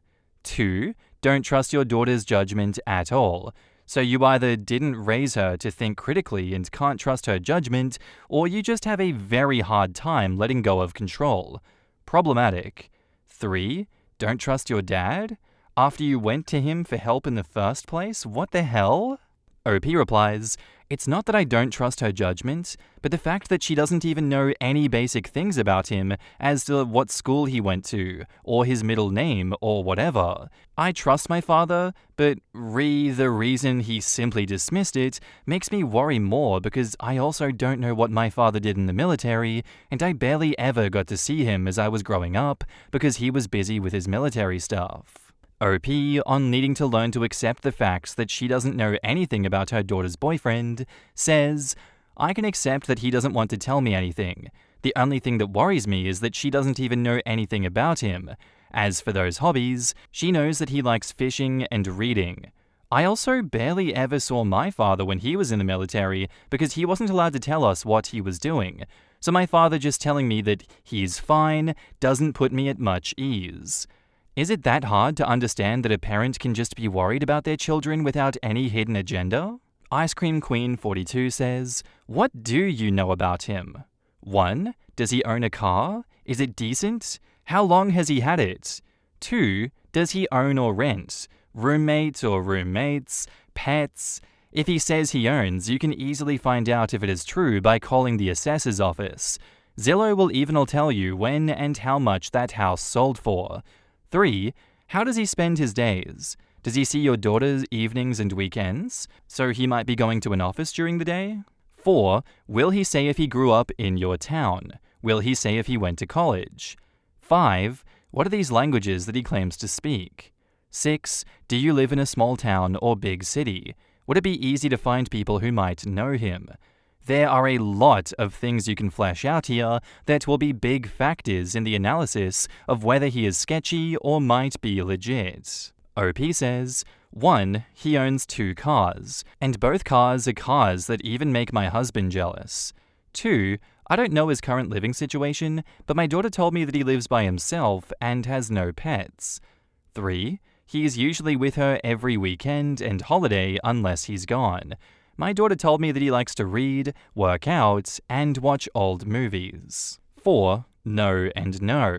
He isn't from our area because we're a pretty small town. All we know about his past is that he didn't have parents. 5. I know he speaks English and French because I speak them. My daughter says that he speaks Spanish well and is currently teaching her German, and my father, I think, once mentioned that he might know either Dari or something similar. And 6. I live in a decent-sized town, but he lives about 2 hours' drive away. I honestly don't really know what to say about this one other than I guess I'm going to have to trust the father's judgment on this one. It's a super odd situation to have to be placed in, but if he's a military vet and, he probably knows what to say to people in the military, he would know that this guy is legit. Hopefully the dad's not being conned as well. I've got to say, I would be very much surprised if this is just some guy that's cheating on his wife and has a second family, but we've seen weirder things here. And now, onto the update. Screw all of you who told me that I'm a narcissistic, nosy helicopter parent. I talked to my daughter last night about my concerns. I told her that I will always worry about her, even if she does end up hating me or pushing me away. When I told her about my concern about her relationship, I expected her to hang up or get upset at me, but instead she broke down and cried a little bit, because she also sometimes feels those worries. She told me that although he does make her happy, she feels that they haven't really grown any closer or made any progress in the relationship, and the fact that she still didn't know a lot about his life made her overthink and stress herself out. She also told me that she had thought maybe that he was cheating on her or something since they didn't have a sexual relationship. My daughter is abstinent, but he showed no real signs of cheating. We talked on the phone for about 3 hours, and she decided that she will invite the boyfriend over to my house this Saturday, and we can ask him to tell us anything he can tell us. We don't plan on forcing him to say anything he can't. At the end of the call, my daughter told me that she loves me and that she's very lucky to have a mother like me that worries and cares about her. I also talked to my father and told them that although I love and trust him, I still would like to know more. He wanted to know why, and I told him just in case if the boyfriend is a con man, what are the chances he might be able to BS his way into my father's safe zone?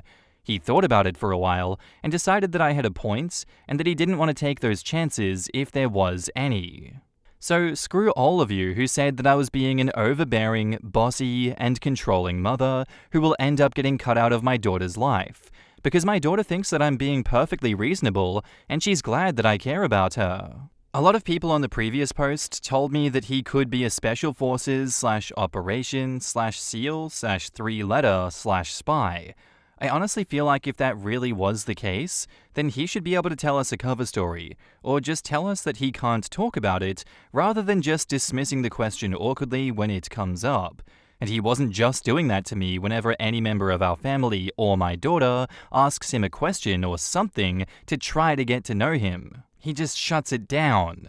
And seriously, life isn't a movie. There is a higher chance of him being a weirdo who is secretly hiding a family halfway across the country than the chances of him being Bond and Bourne's love child. And to the one Redditor who told me that I should try to seduce the boyfriend, no, just no. Edit 1, no, it wasn't my plan to interrogate the boyfriend. All I mentioned to her was my discomfort to the fact that she knew so little about her boyfriend. My daughter was the one who came up with the idea of talking to him about it because she has the right to at least try to talk to him as his girlfriend. And then she asked me if I wanted to be there just to support her, and I agreed, since I was planning on baking cheesecake for my daughter that day anyway. Edit 2. Some people mentioned that my attitude towards some of the comments changed compared to my first post. That's just because I ignored it at first, but I remembered that I could return the same tone and attitude that I received from others. And yes, according to some comments, I could definitely be a bitch. But fortunately for me, my father didn't teach me to be a little beer. Edit 3.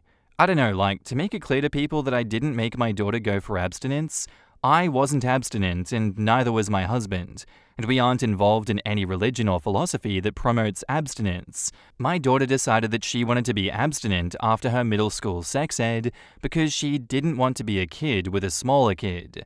And no, we aren't in any school district that promotes abstinence to kids. Additional comment from OP. She lives by herself in her apartment with the money that she made on her own while going to the college that she got accepted into, which is paid for by the scholarships that she applied for. Even bought herself a car before I could give her her first car. If she wants me there just because she wants me to be there, I don't see that as her not being able to handle herself. She is mature enough to make good life decisions, and one of those decisions was to ask me to be there with her for the conversation.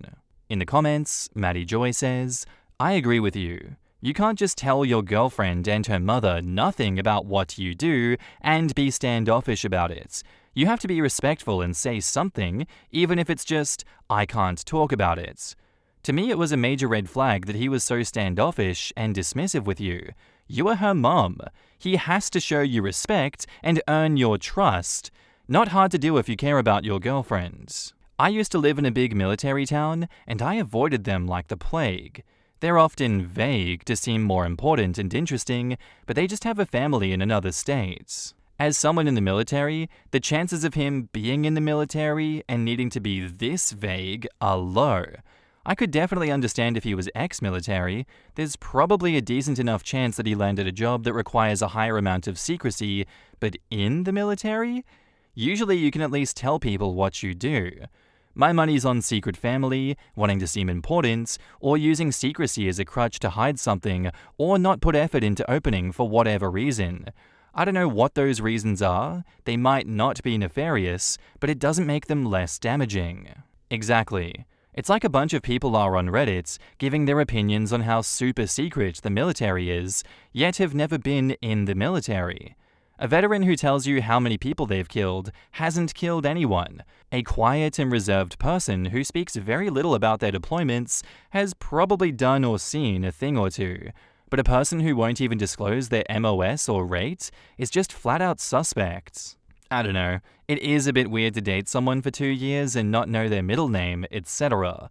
And not meet anyone in his circle of work, friends, or family. He sounds like neither. Spies and conmans have background stories. I had a friend that dated a guy like this. She didn't know anything about him other than he did government work that he couldn't discuss and that he traveled a lot.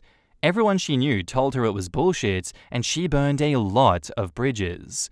To no one's surprise but hers, he was hiding his wife and kids. Edit, bonus story, we found out later that he'd taken her on stakeouts sometimes. It involved spending hours parked in front of a random empty building at night with binoculars and a box of condoms. She didn't find anything weird about her secret agent boyfriend taking her along to do spy shit and screwing in his Toyota Camry instead of waiting for Bin Laden to walk out of the abandoned Sears. You know what, maybe I'm just as dumb as that friend then, because my red flag meter didn't go off. Sorry about it. Now that it's been elaborated on further, and that the daughter is suspect of that guy, I do believe that he does have a second secret family that he's trying to avoid talking about, because he doesn't want people catching on to his bullshit, even though where there's smoke, there's fire. He's obviously bullshitting everyone. I don't know how I didn't see it before. Oh my god. Anyway, I'd love to know what you guys think of this one down in the comments. What would you do in this situation?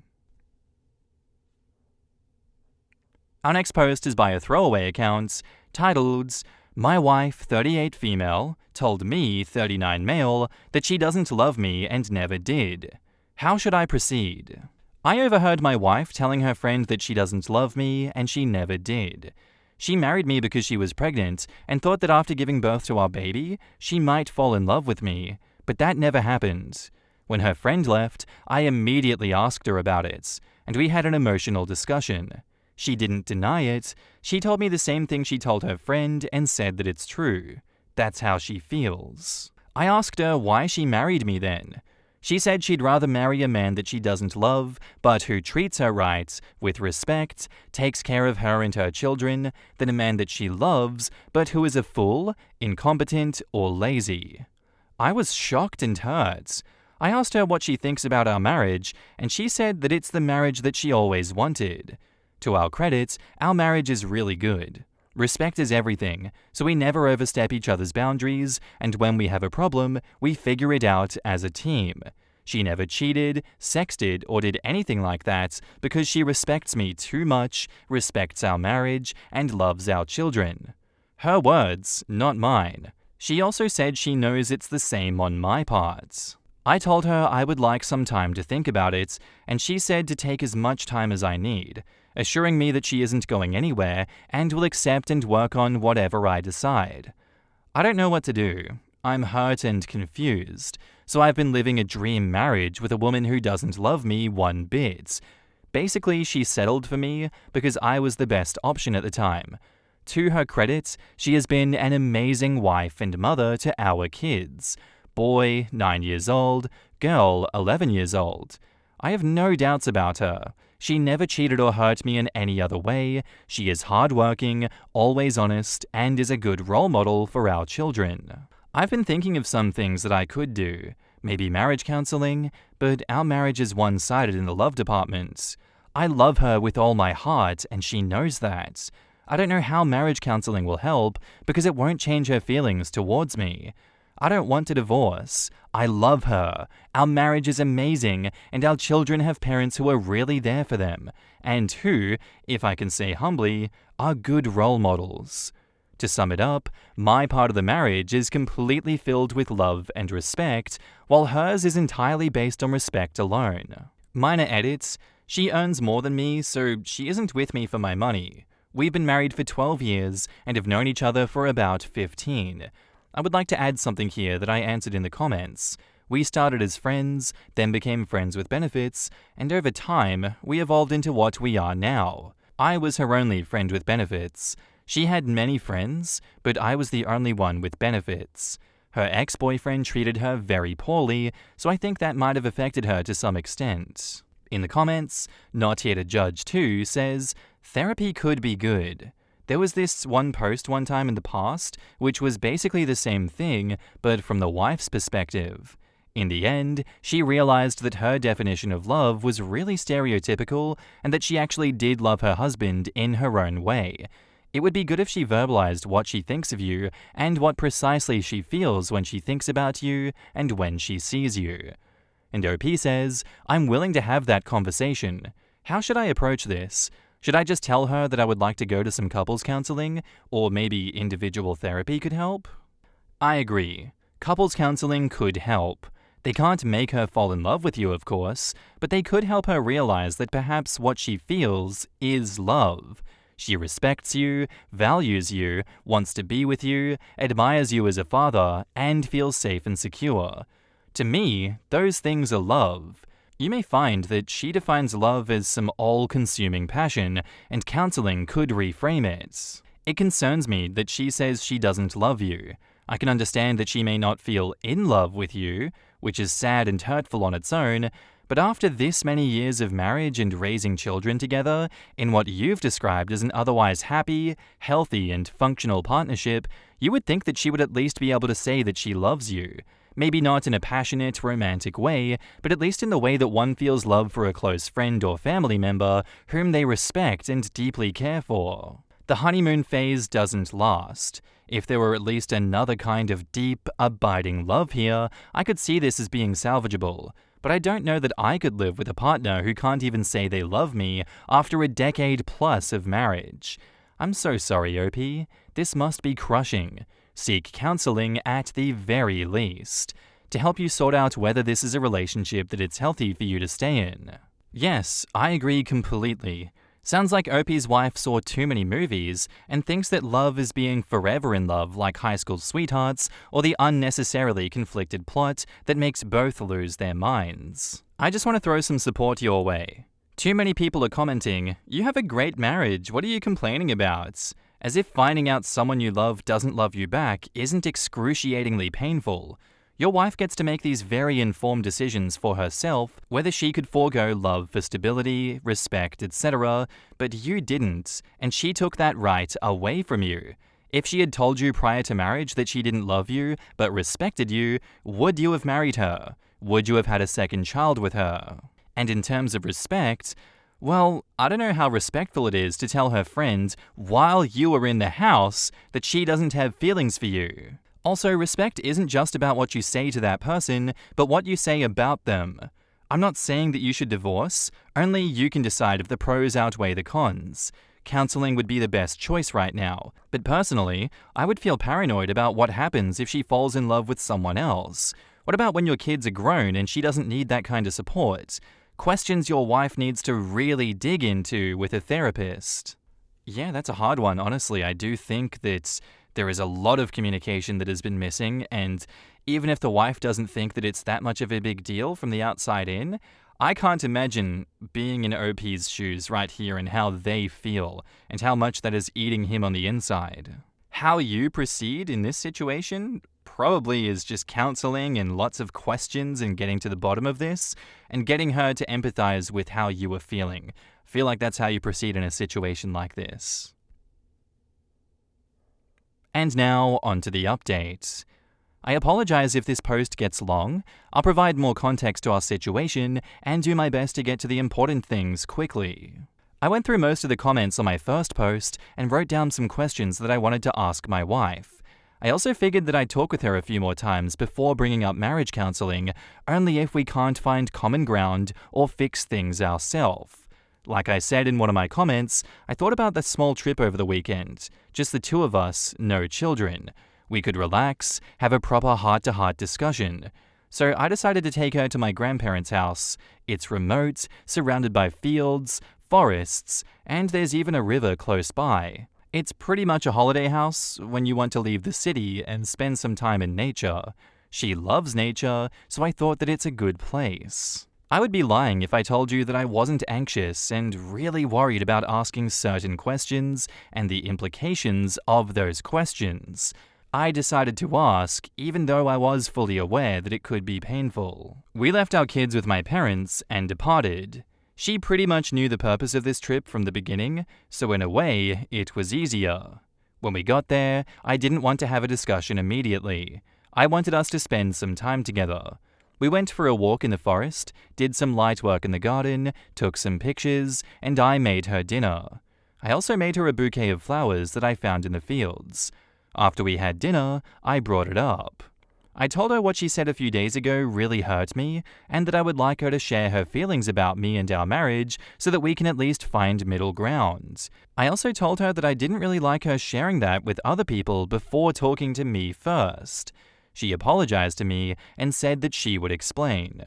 Basically, her friend is having problems in her own marriage. She's been married for 2 years and wondered how our marriage is so stable. She and her husband have a dynamic of fighting with each other one day and loving each other the next. My wife and I have never had a fight. We've had many disagreements, but we've never hurt each other, at least not until now. Eventually, she got to the problematic part and asked me if I heard what she said after that. I said no, because I really didn't. I overheard it when I entered the house to pick up some things that I needed and then left. I was also zoned out and didn't pay attention to what was going on around me after hearing that. She explained to me that she never experienced that love with me. She thought it would get better over time, but it never did. I asked her why she didn't explain that when I asked her that day, and she responded by saying that I was emotional and whatever she said could have made it worse. She pretty much understood that whatever she said would have come across as an attempt to make someone feel better or forced. That is why she left me alone. Knowing that we would have a talk about this, she was right. I then asked her some of my questions. Not all of them because most of them got answered, but I was interested in these. What does she feel when she sees me? What happens after our children grow up? Did she ever feel that love towards somebody else? What will she do if something happens to me? She said that she feels at home. So she does love me and loves our marriage, but she isn't in love with me. When she sees me, there are no butterflies or fire that make her want to jump on me and rip my clothes off. She feels at home. As for our children growing up, nothing changes. We will still care for, help, and guide them. She explained that over the years, she had felt attraction towards certain men, but it quickly faded. When I asked her why, she said that even though she was initially attracted to them and they showed interest, something always felt off soon afterward, which is why she removed herself from those situations. I asked her if she was never into me, why she slept with me and not her other friends or other guys. She had plenty of friends, and as I mentioned in my first post, I was the only one with benefits. She explained that she felt safe and comfortable with me, something she never felt with anyone else. We became a thing after she broke up with her boyfriend. She opened up about the relationship, saying that he had been physically and emotionally abusive. This was the first time she had spoken about him. I'd asked her about the first relationship many times before, but she always brushed it off, saying that he wasn't even worth mentioning due to how horribly he treated her. She said that she wouldn't want to be anywhere else but next to me, and that she would take care of our children. At that point, I really felt bad about everything.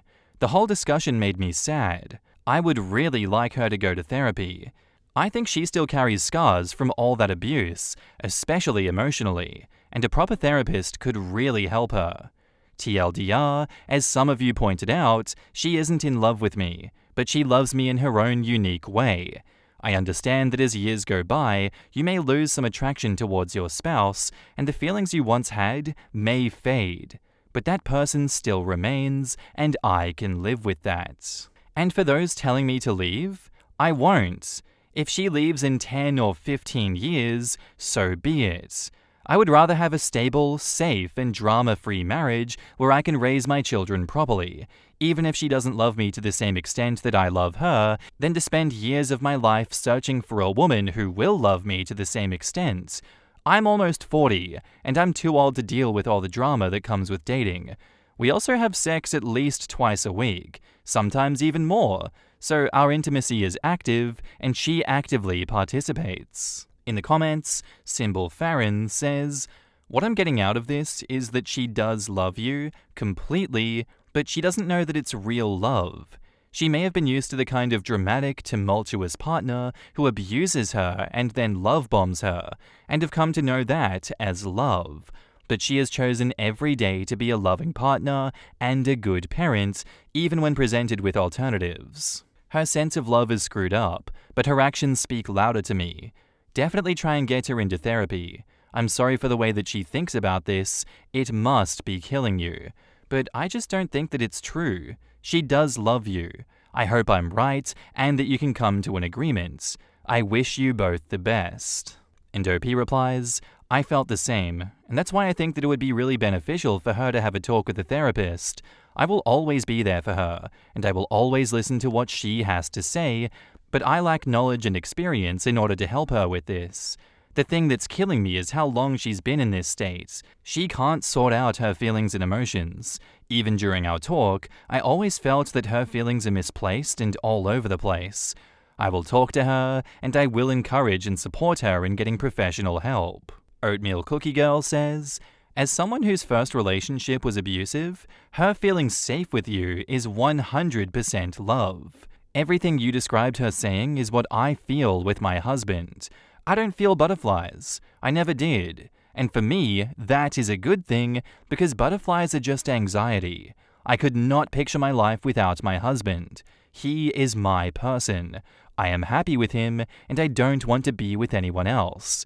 That is love.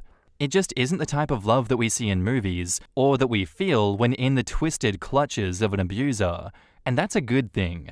Ours is a love that stands the test of time." Noping My Way Out says, There was a post some time ago about a guy who had been taken in by his family and eventually married their daughter because he felt obligated to, and subsequently built a family with her.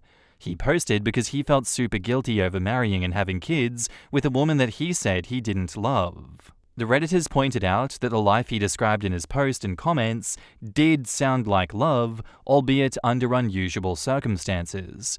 He later posted an update after he had talked things over with his family, and I think a therapist, where he'd had a revelation that he did indeed love his wife, but hadn't passed those emotions that way for certain reasons. Your story sounds like a mirror of this, and I wouldn't be surprised if something similar, emotionally speaking, was going on. As you yourself noted, it sounds like your wife has some unhealed scars from that relationship and could use some therapy. If you haven't already, you might gently suggest therapy for her, not for the sake of your relationship, but for her own emotional well-being. But don't push the point if she refuses. Ultimately, she is the one who needs to make that decision. Yeah, I don't think I could love someone the way people say. Some things change you. I love peace more than anything now, and the person who can hand that to me. Well, I don't know what kind of love I would feel, but I would never want to let it go. I get OP's wife so much. That is exactly what I feel towards my girlfriend. Unfortunately, it took me nearly 15 years and an affair to realize that my soon-to-be ex and I never loved each other as we should have, plus that we both have a lot of unresolved issues. When I come home now, I don't feel worried anymore. I feel safe and at peace. Will it work? I don't know, but that doesn't matter now. I feel horrible for what I did, but in the end, I hope that we can all move on. And for OP's wife, I think she loves her husband. I hope that therapy might help her, but I am not sure if she will benefit from it. I read more than one story where therapy and that kind of thing was the beginning of the end. Fingers crossed for the both of them. Am I the asshole for not going to my brother's wedding after a late invite? I, 27 male, have two stepbrothers, Justin, 30 male, and Evan, 27 male. Our parents have been married for 15 years. I was close to both throughout my teenage years. However, Evan and I no longer speak since we were 22. This is entirely my fault, as I slept with his recent ex-girlfriend. I effed up and ruined our relationship, and he will likely never speak to me again. I deserve it, and do not blame Evan at all. Justin and my stepmother also didn't speak to me for a couple of years. Evan doesn't want to see me, and so we haven't been in the same room since we were 22 either. How this works is basically Evan getting invited first to anything that Justin or our parents are planning, and I'm invited if he can't make it. I know it's awkward, and that I've caused this situation. I am just glad to see them at all, so it isn't my place to complain. Justin is getting married on Monday, and Evan is his best man. Justin and I haven't really talked about the wedding at all, since I'm obviously not invited. It would be awkward to do so. I booked a trip overseas during the time of his wedding to get away instead of being home, and I'm sad not to be there. I didn't tell Justin or our parents because there was no need to bring it up. We all know that I wasn't going to be there, and why. On Friday night, Justin tried to call me, but I was asleep. Middle of the night where I am right now. I got his message this morning asking me to call him, and saying Evan has agreed that I could come to the wedding and that he really wants me there. If I was home, the wedding would be 45 minutes away, and I'd go in a heartbeat, but I'm in Europe with a friend from college. I told Justin that unfortunately I can't make it because I'm away. Now he's mad at me for not telling him that I was going away and for all the effort that he spent in convincing Evan to let me come. But I never asked him to do that, and I would have told him not to because I don't think it's fair to Evan, who has set a boundary. I'm not going to cause him more pain. Justin is pissed at me and blocked me. One of my cousins said he's furious and said, like Evan, he is through with me. My dad called me later and told me if it's about money, then he'd buy my ticket home.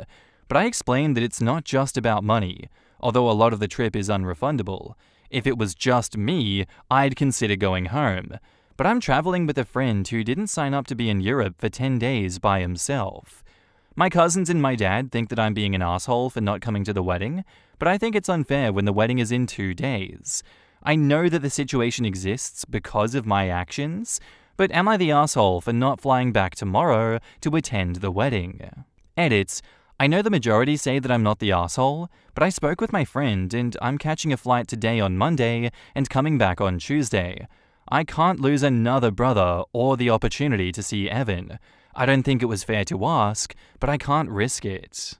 In the comments, Izzy Fan says, "You are definitely not the asshole. Kudos on the self-awareness and taking responsibility for your actions.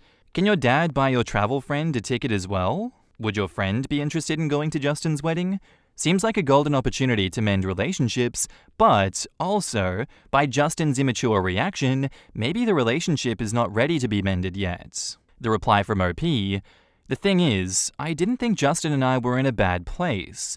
He was at my birthday, he invited me to his New Year's Eve party. It's just known that Evan doesn't want to see me, for I think very justified reasons, and so if he's coming, I don't get invited. Yes, this sucks for me sometimes, but I'm the one that fractured the relationship, and so this is a side effect of that." Another clarifying reply from OP. OP says, "They had dated for 5 years and had been broken up for a month, and he hadn't wanted the relationship to end. It was absolutely wrong of me, and I completely understand why he wants nothing to do with me. He was still in love with her, and I knew that because he was my brother and my best friend. I screwed up, and so I can't be defended for what I did 5 years ago. It was bad, it was wrong. If I could take it back, I would. I don't think Evan is overreacting by cutting me out of his life, as much as I miss him and wish I could change it." In the comments, Dizzy Potato 3557 says, "Not the asshole. You took responsibility for your actions and accepted their reactions and choices. You already made your plans partly to accommodate their choices since you knew you wouldn't be welcomed at the wedding, and they gave you an extremely late invitation, which is disrespectful and hurtful. This late invitation implies that you were never invited in the first place. You already knew that, but honestly, it's Justin's wedding, not Evan's. The groom and bride are the only ones who get a say on who to invite or not, and he decided to choose Evan only instead of having you both from the very beginning. He could have easily invited you if he wanted and felt that you were important or as close as any other family member and warned you both not to cause a scene at his wedding. I don't see why he should do whatever Evan says unless he is also mad at you and doesn't want you there. Simply put, he favors one sibling over the other. You also had your friend who already wants to be with you traveling around Europe. Leaving him would be more than rude. Now, it is also true that it seems to be a good chance to end this fight with Evan. It would be helpful if you knew exactly how it is that you were welcome to go. Did Justin convince Evan to just ignore you and tolerate your presence since he wants you there? Did they talk about the entire issue and Evan is willing to finally talk to you? I'm saying this because you wouldn't be the asshole for not going, but you might want to consider if it's worth taking your dad's offer, apologizing to your friend, I don't know if potentially losing him, so you have a chance to clear the waters with your family. It all depends on you, but if it's just one brother begging the other last minute to bear with you, I would just take the chance to let Europe make me forget about my family issues for the next 10 days. I think the way they don't see his side here is telling. If I suddenly found out my brother, who I didn't invite to my wedding, was on a long holiday, and I assume far away and expensive, I would not demand him to cater to my sudden need to have him in my wedding and ruin his holiday. I wouldn't break up with him for taking this vacation. They don't care about OP at all, just how it's hard to say why he's not there. Honestly, I'm very much resonating with that last comment here in that one. The family is trying to save face. And if I were in the shoes of the family that is asking OP to come, I'm not going to tell them, hey, come all the way back from Europe right now and waste all of your time and money just so that we can save face. I understand where they're coming from, and I understand that OP has taken them up on this offer because he doesn't want to lose even more family. I respect that. But I think that that family demanding that of OP, I just don't like that they're doing that. I respect that the dad is offering to pay for it. I just think that they should be like, oh shit, he's on the other side of the world. He has a track record of not coming to things because he screwed up. Let's just respect that. Let's not, drag him how many hours across the globe just so that he's here at the wedding. That's me, though. That's my opinion on it. I'd like to know what you guys think in the comments down below. And now, onto the update. Here is the original post, where I asked if I would be the asshole for not going to my brother Justin's wedding after a late invite. The late invite came because my other brother, Evan, who was not speaking to me and refused to be in the same place as me after I slept with his ex, was invited and not me. Firstly, I would say that I really did take into consideration a lot of the comments that said that I've been punished by the family enough. Evan has the right to still be mad, but after this length of time, I think it's time the rest of my family start treating me as an equal member again. I did fly home for the wedding. The friend who I was on vacation with was very agreeable to me going. I know the judgment was that I would not be the asshole for skipping, but I was just too scared to lose Justin too. Yes, I wanted to have the conversation about him treating me equally now, but to do that, I first needed him to be speaking with me. Unexpectedly, Justin actually picked me up from the airport. He was immediately apologetic for how he talked to me and the position that he put me in forcing me to fly home, and recognized that it wasn't right or fair. He even offered to pay the cost of my tickets. I accepted his apology, but told him that we could talk about it more later.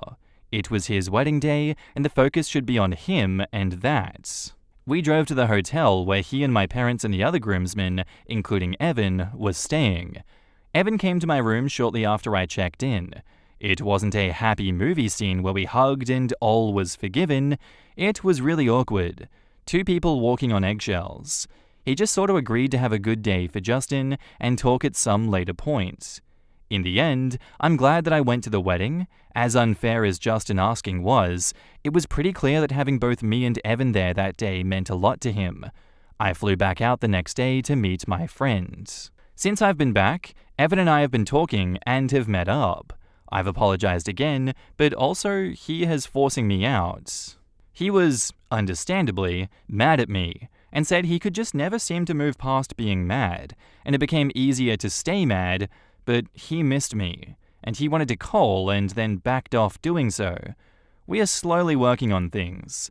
It's awkward, but it is getting better.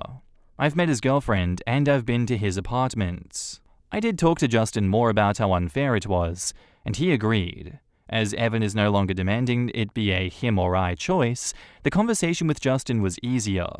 I would say that I was planning to man up and tell him that I would no longer agree to that situation, and I hope I would have actually done so, but the situation no longer exists. He also did try to pay for my ticket again when I came back, but I didn't accept his offer.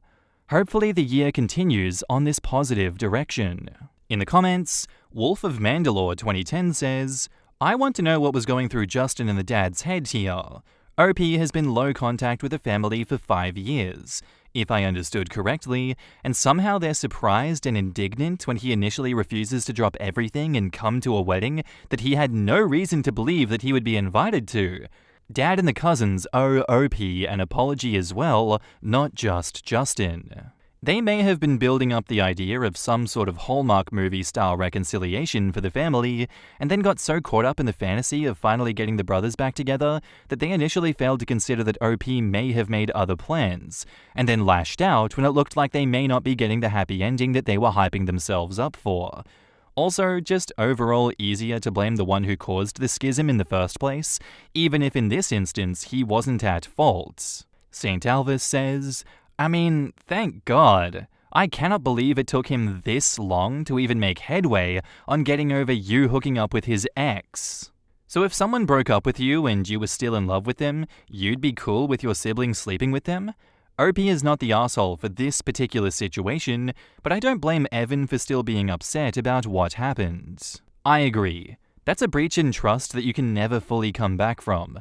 One of my friends did something similar to a mutual friend of ours, and I have never seen him the same way again, despite not being involved in the situation. People can forgive, but will never forget. Oh, I'd be pissed for a while, but not 5 years. Not after I found a new love, but a long-ass while. It's been over 20 years for me, and I still haven't talked to my brother who did this to me with my wife. Your brother slept with a person who is now your wife at a time when you were broken up, and you have forgiven her enough to marry her, but you still refuse to speak to your brother? I hope I'm misunderstanding, or that there is more to it, like he broke you up on purpose, or peed on her against her will or something, because otherwise you really ought to move on. Oh Me Oh My 24 says, I understand why it took so long. This wasn't about a girl. It was about a brother. I'm glad you went and the ice is beginning to thaw. Thank you. People get so hung up on betrayals by partners that they seem to forget that other people can betray you too. If your brother hooks up with your recent ex whom you're still in love with, that is a huge betrayal on both their parts. I don't know if I could get over a sibling doing that to me. Although I'm glad for both Opie and Evan's sakes that their brotherly relationship appears to be mending somewhat, because it seems to be what they both want. See the healing that happens when people take accountability and families pick the person who did the bad thing? You have a brother who was given the opportunity to be supported and surrounded by family during their pain so they can move on from it and eventually forgive the person. I really admire all the choices OP and OP's family made after the betrayal that has led to family working on reconciliation. I think that's a beautiful way to round out this story and this update. I do think it was good that OP's family took Evan's side in that one because, I think we see it far too often in these stories that they would choose people like OP and kind of tell people like Evan to just get over it and it's not a big deal. I do also agree with the Laugh136 comment about they may have been building up the idea of some sort of Hallmark movie-style reconciliation for the family. I can see why they had such a horrid reaction to OP being in Europe here. They're like, God damn it, we were going to do all this and then you broke our plans. How dare you? Damn it, OP, every time that we have a happy family celebration over these last 5 years, you've been sitting at home moping the whole time and ready for us to spring a reconciliation on you. Now that it's happening, how dare you be in Europe? God damn it. And yes, it is overall easier to blame OP because they caused the schism in the first place, but yeah, in this instance, I don't think he was at fault. He was definitely at fault though, for sleeping with the ex when the brother was still very much in love with them. Oh my god, that is such a dog act. That is an absolute betrayal, OP. What were you thinking? In a way, I do hope that this is the last update and that we don't hear any more from this. I just hope that you mend your relationship with your brother and that you don't lose your family and you think going forward into the future, OP. Good job so far for what you have done. Our next post is by user LuckyStrike222, titled, My family wants me to hide my heterochromia for my sister's wedding. My 21 male, sister 32 female, is getting married, and they want me to sing at her wedding but also wear contacts to hide my heterochromia. I have 2 different colored eyes. I'm Asian, and my family thinks that my heterochromia will never be socially accepted and always looked down upon, and may even be perceived as some kind of illness or a disability, and they don't want the new in-laws to perceive any flaws about us and our family. I live abroad, so I don't see my family often, but every time I visit, I get urged to go out in public, at events, to see family, wearing contacts. Spring every year, when the wedding is, we have really bad yellow dust, and wearing the contacts is going to be a pain. I have good vision, so contacts are not a part of my life at all, except to hide my colored eye. My mum has always been image-oriented, grooming my sister and I our whole lives, and being hypercritical about our looks. My only flaw is my eye condition. My sister's flaw was her nose, and my mum bullied her into surgery for a small bump that no one would have said anything about. So should I suck it up and wear the contacts for that day? Maybe I'm picking the wrong time to retaliate. When is the right time? Edit, I can't keep up with the comments, so I'll write here and hope you see it. OP says, I have a complete heterochromia, brown and blue. As I mentioned in my post, I live abroad. I grew up and went to school outside my home country from a younger age, where I never hid my condition. The older I get, the more I receive a lot of compliments for it in the US and Europe. I've been told that it suits my demeanor and personality, which is on the quieter side. I have been scouted a few times for modeling, but in all honesty, I'm not that good at it. In my home country, most people have the same eye color, more homogeneous society, and while enhancing your eye color is popular, it still tends to lean very natural looking. I was raised to hide my eye color from a young age there, so admittedly it's been hard to move away from that because I got so used to wearing contacts every time I visit. I'm not a shy person, but I'm more of an introvert, and not having attention on me when I don't want it has always been a personal incentive to comply. I have gone without contacts in my home country on a few occasions. The responses have been mixed. There have been some comments from older people like this comment that I replied to, which are in alignment with my mum's fears. But when it comes to younger people, the reactions are often positive. Not always, though. Some people know what heterochromia is, and they clock it. I've also been told that I come across intimidating to approach in general, even in contacts. So most of the time no one will say anything to my face, they'll just steal glances and whisper to each other. When people do end up talking to me, they say things like, "But then I talked to you, and you were kind. You have a calm energy. Your eyes are really cool and beautiful." I am aware many people find my eyes attractive, but my mum is an older woman who has been conditioned by her own upbringing. Her worries are things like, my heterochromia will hold me back from success, jobs, opportunities, etc. in the country that she grew up in, which holds some truth and is the reality there. I shared here a little bit about her perspective. Please keep in mind this post is about my personal experience. I'm not trying to speak for all the Asians of the world. My family is conservative. Their social circle is too. This post is mainly situational about my sister's wedding. On that note, I think it's likely going to come down to me wearing contacts for my sister, just to keep things civil and out of respect for her. I'm not doing it for my mum or my grandmother or for anyone else, but for my sister, so as not to add to her stress. However, I will be doing this on the condition that I will not be wearing any contacts on visits moving forward. I'm sure once I share my feelings, my sister will understand and back me up on that. I might even show her this page. Thank you for all of your positive comments, for reading this, as I'm not good at writing, and for sharing your opinion. To the optometrists and ophthalmologists, I saw some of your comments. I'll do the right thing. And to the few people who saw my slip-up in using my main Reddit on accident, I appreciate you complimenting me, but please stop doxing me in the comments. I have asked some people to redact. And on those 2 blue comments, I'm going to read them out now. They are by Life Significant 3975, and they say, "Don't wear them. You'll be setting a standard that they'll expect you to keep up all the time if you do.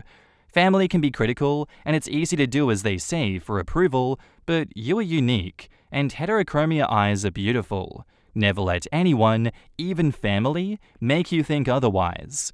Go with pride." OP replies, "This is one of the reasons I feel like not wearing them. It's a good opportunity to make everyone see my eyes.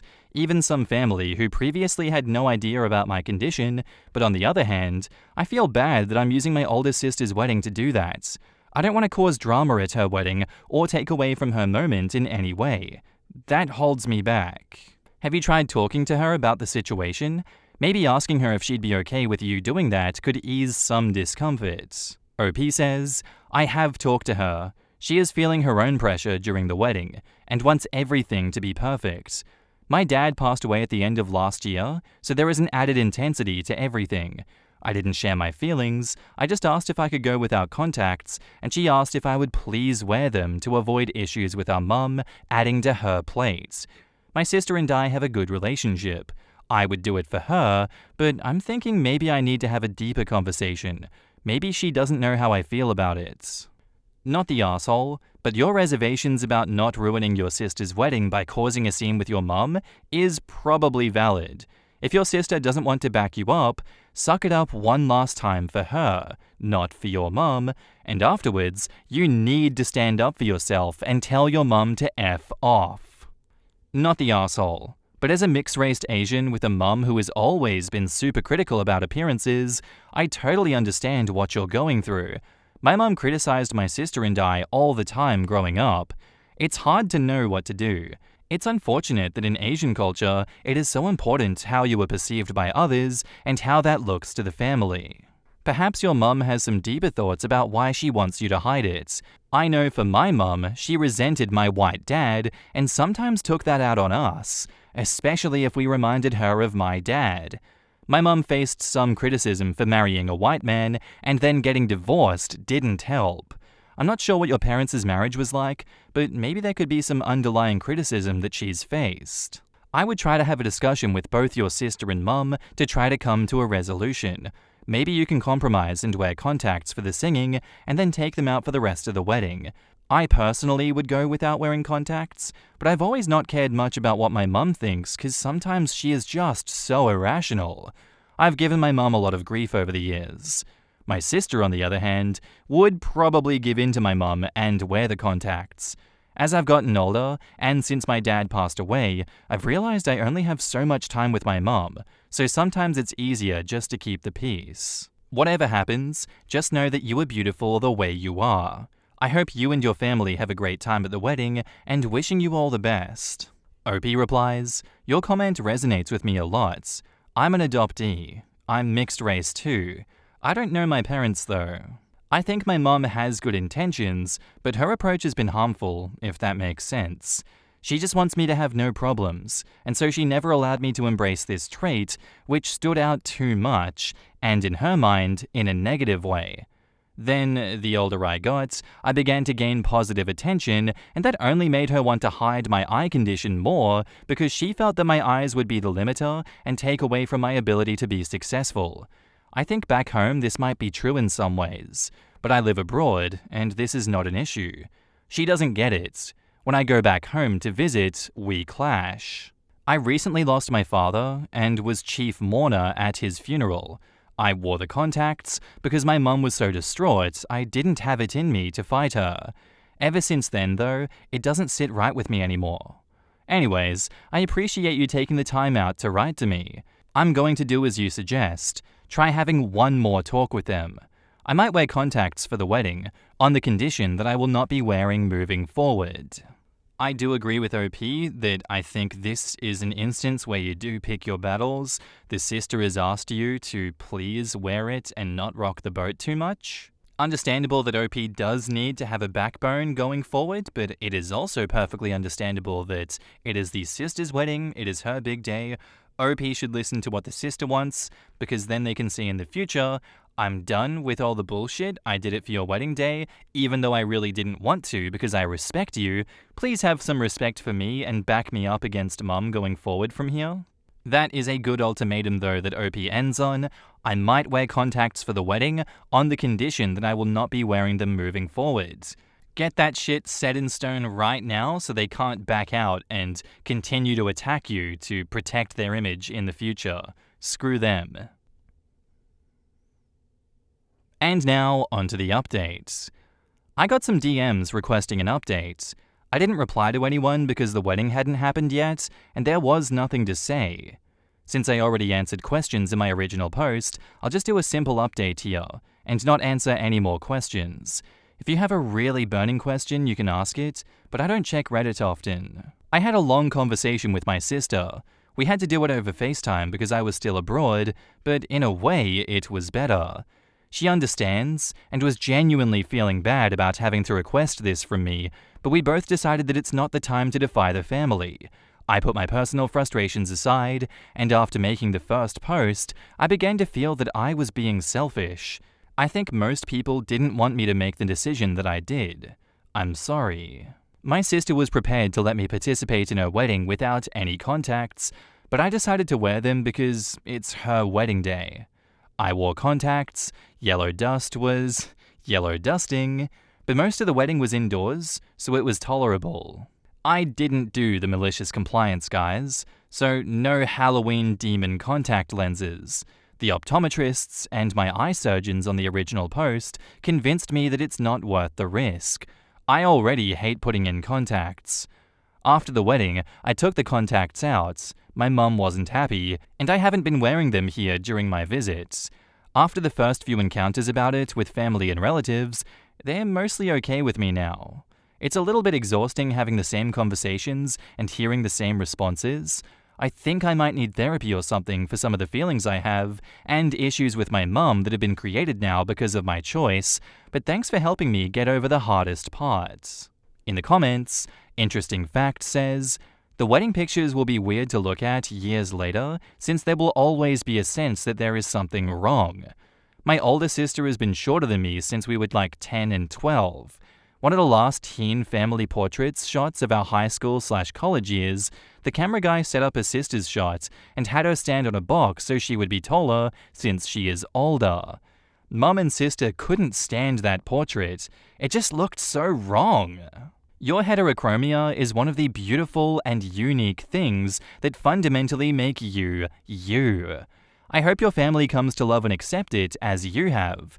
And can I say, I'm jealous? Like girls with straight hair are jealous of curly hair girls, and vice versa. Anyway, wishing you emotional well-being after that exhausting wedding. And OP replies, "I took pictures with her on her wedding day without my contacts. I know what you mean though. My mum edited my eyes in our family portraits for years. The unedited copies still exist too. My dad kept them. Moving forward, I am not going to cater to this, and everyone will just have to get over it. Thanks a lot for reading and sharing your opinion." Am I the asshole for reacting wrong to my brother's engagement? Sorry if this is kind of all over the place. So on Sunday, I, 19 female, learned on a Zoom call with my family that my brother Harry, 22 male, had just gotten engaged to his girlfriend Jessica, 20 female. When Harry told us, everyone but me was pretty enthusiastic, but I just kinda sighed and said nothing. Harry didn't display any reaction towards my admittedly lukewarm reaction, but afterwards my mum called me and told me that I was rude for not being excited. She said that I needed to respect all members of the family, including Jessica, and that I needed to reconsider my behavior if I wanted to be invited to our vacation in the spring. Harry and I were really close growing up. Since he, and then I, started college, we've been less close, but him and I still talk every week or two. Harry and Jessica have been together for around 2 years now. Here is where it gets complicated. I knew Jessica back in high school, and she was not what you would call a kind soul. She had a particularly nasty streak. She would not pay attention during class, and always tried to cheat off of other people's homework, and I assume got away with it. She tried semi-successfully to steal my boyfriend. She bullied one of my best friends, calling her fat, among other things. This bullying worsened, if not caused altogether, her eating disorder, and it's something that I've never been able to forgive or forget. She's just one of those people who would just mess around with other people's lives like it's a game, and not something that she is invested in. About 6 months ago, I had a heart-to-heart with Harry about Jessica. I laid out my concerns and the history of her behavior, hoping that it might make him reconsider or at least think deeply about their relationship. He said he would consider what I'd said, but didn't continue with the conversation much more. Since then, we talked regularly as usual, and things seemed more normal between us. He didn't talk about Jessica often, but he didn't hide their relationship either. I really was happy it sounded like it might be dying off though. I had no idea he was getting engaged to her until he announced it. I don't know if he's been telling other people in the family besides me, or if it really was just an abrupt decision. To make it worse, I'm worried that he told Jessica about our conversation 6 months ago. In her announcement on Facebook, annoying ring-on-hand photograph in tow, she wrote something like, "I know not everyone in our family is supportive, but we have each other, and that is what matters." So he ignored my warning, and he told her all about it. Part of me wonders if I should just swallow my feelings for the sake of family harmony, but another part of me feels like I'd be betraying my old friend, my own values, and my brother by pretending to be happy about this engagement. And I'm bad at holding back my truth. So am I the asshole for feeling upset and possibly wanting to voice my concerns again, even though it might cause friction in my family? Or should I just keep my feelings to myself and let Harry make his own decisions and mistakes? I just feel like there's nobody who I can talk to about this that will really understand. Edits. Okay, thanks for all the responses, people. I will take some advice. Talk to your mum and explain exactly what it is that Jessica has done and try to make her understand. Talk to Harry about our conversation before and find out how much of it he shared with Jessica and how she responded to what I said. Potentially talk to Jessica and seek therapy. I'm really not in a position to go no contact with my family, and I still do want them in my life. I might post an update, but also it seems like the rules are kind of strict on that, which is fair. Message me or something if you want to hear what happens. In the comments, I am Irene says, quotes, "Afterwards my mum called me and told me that I was rude for not being excited." No, you weren't. You just weren't excited. You're entitled to your own feelings. Quotes, "And that I need to reconsider my behavior if I want to be invited to our vacation in the spring." Oh, I see. So if you don't react the way that your mother wants you to react, she'll exclude you from family events. Got it. That's messed up.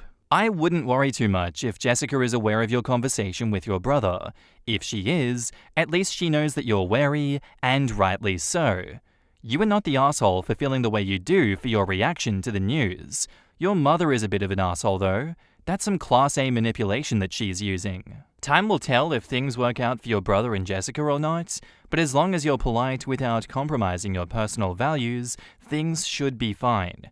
If she decides to get nasty, don't hide your experience of it or your feelings about it, but also know that very often people outgrow their immature tendencies and she could become a very decent person.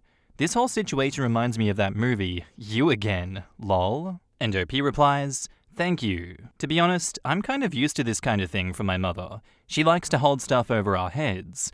One time, my siblings and I all got forced to miss a play that we were going to see because we weren't actually excited for it, even though I had been learning all about it and was really looking forward to it. Part of me wonders if she just didn't want to spend the money. I'm not sure that's what's going on here though. I truly do hope that she's either outgrown it or Harry sees her nasty side before the wedding." Foof Tato replies, "So in other words, your mother is passive-aggressive, manipulative, and abusive, and Harry is marrying someone exactly like your mother because it's what he's used to. Got it. My advice to you is to be polite, but form a healthy life outside of your family and try to stay away and as much as you can and not let them control you. It's kind of a shit show as you can see. Can you do therapy? That would honestly be great for you. Not because there's anything wrong with you, but because there is clearly a lot wrong with them, and therapy would help you navigate how to deal with how cruel they are. Because what your mother did when you were kids with that play was honestly very cruel, and I bet you have a lot more stories like that. And it will help you deal with issues that come up as Jessica integrates herself into the family and she and her mother power struggle as to who is going to be the meanest. Because there are going to be struggles, let me tell you. And you're going to be forced to pick sides from one to the other. And if you don't pick right, there is going to be drama. Can you, move across the country or something? Honestly, let your mother be nasty about you not going on the family vacation. Why would you even want to? It sounds like a nightmare. Tell her you can't get off of work or have too much schoolwork or something. There's no such thing as a free family vacation, if you know what I mean. OP replies, maybe you're right and I should do therapy. I had never thought about how Jessica is kind of like a worse version of my mum when it comes to manipulation. Maybe that's a thing. And I guess I don't totally need my family, but I do want that. Fortunately, maybe, the moving across the country thing is already done. I went out of state for college while Harry and the rest of my family still live in our home city. Parsimonious Salad says, "Not the asshole. Sadly, following her Facebook post, you know you still cannot trust Jessica, and you probably need to be more cautious with what you share with Harry, as that goes to the both of them. Edit, and don't voice your concerns again. He's made his choice. But you don't have to pretend to be enthusiastic either." OP says, "I'm so bad at holding my tongue, but thank you. It's time to learn then. He's made his choice. He heard you out the first time. Unless you want to nuke your relationship with them, don't say anything again. You've said your piece, and he knows. What you have to do now is decide what kind of relationship you want with him going forwards. I would assume for now, unless something strongly indicates otherwise, that he will make her his priority. Tread carefully, and I do wish you luck. I know how hard this can be. I was in a similar situation many years ago. Edit to add, learning to hold your tongue is also a skill that will serve you well in life. It's important to know when to speak up and out and when not to. Equally as important is how to speak up when the situation calls for it. You already voiced your concerns. He heard what you had to say and made his own choice. Like it or not, our family members are free to make their own decisions regardless of whether or not we like those decisions. You are not the asshole for having valid concerns and voicing them. You would be an asshole if you did it again though. Let him live his life. You don't have to pretend to love Jessica despite what your mum says. You're allowed to have your own opinion. But you also do have to respect the decision that your brother has made for himself. Info. When was the last time that you talked to Jessica? Lots of people who are assholes during high schools change immensely during college or thereafter. OP says, I haven't talked to her in at least 2 years, aside from kind of saying hello over speakerphone.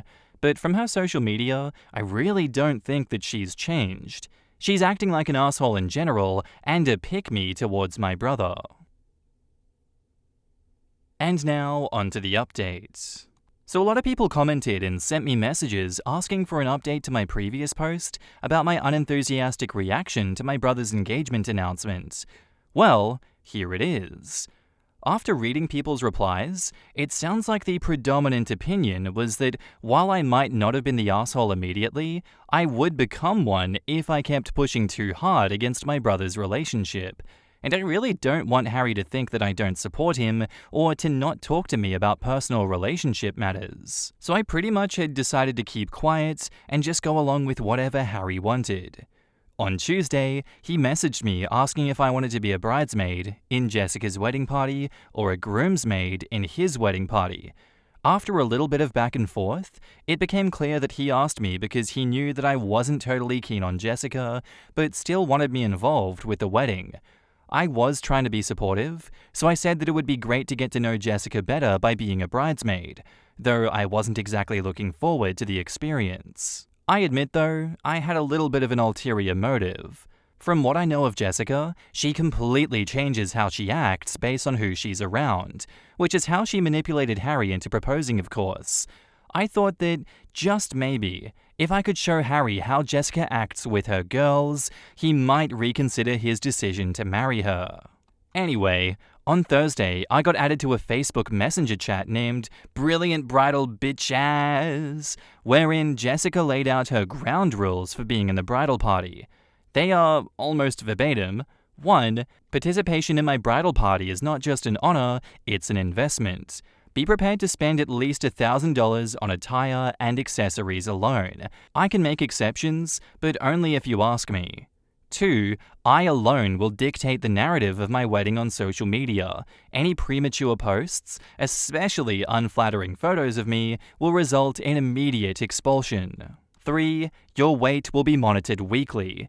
Anyone not fitting into their dress will be kindly asked to step down. This wedding will look picture perfect, and I can't have you ruining the aesthetics. 4. From now until the wedding, I expect you to be on call 24/7. Wedding emergencies are real, and your commitment to solving them will be a true test of your friendship. 5. You will fund and organize a lavish bachelorette party in my honor.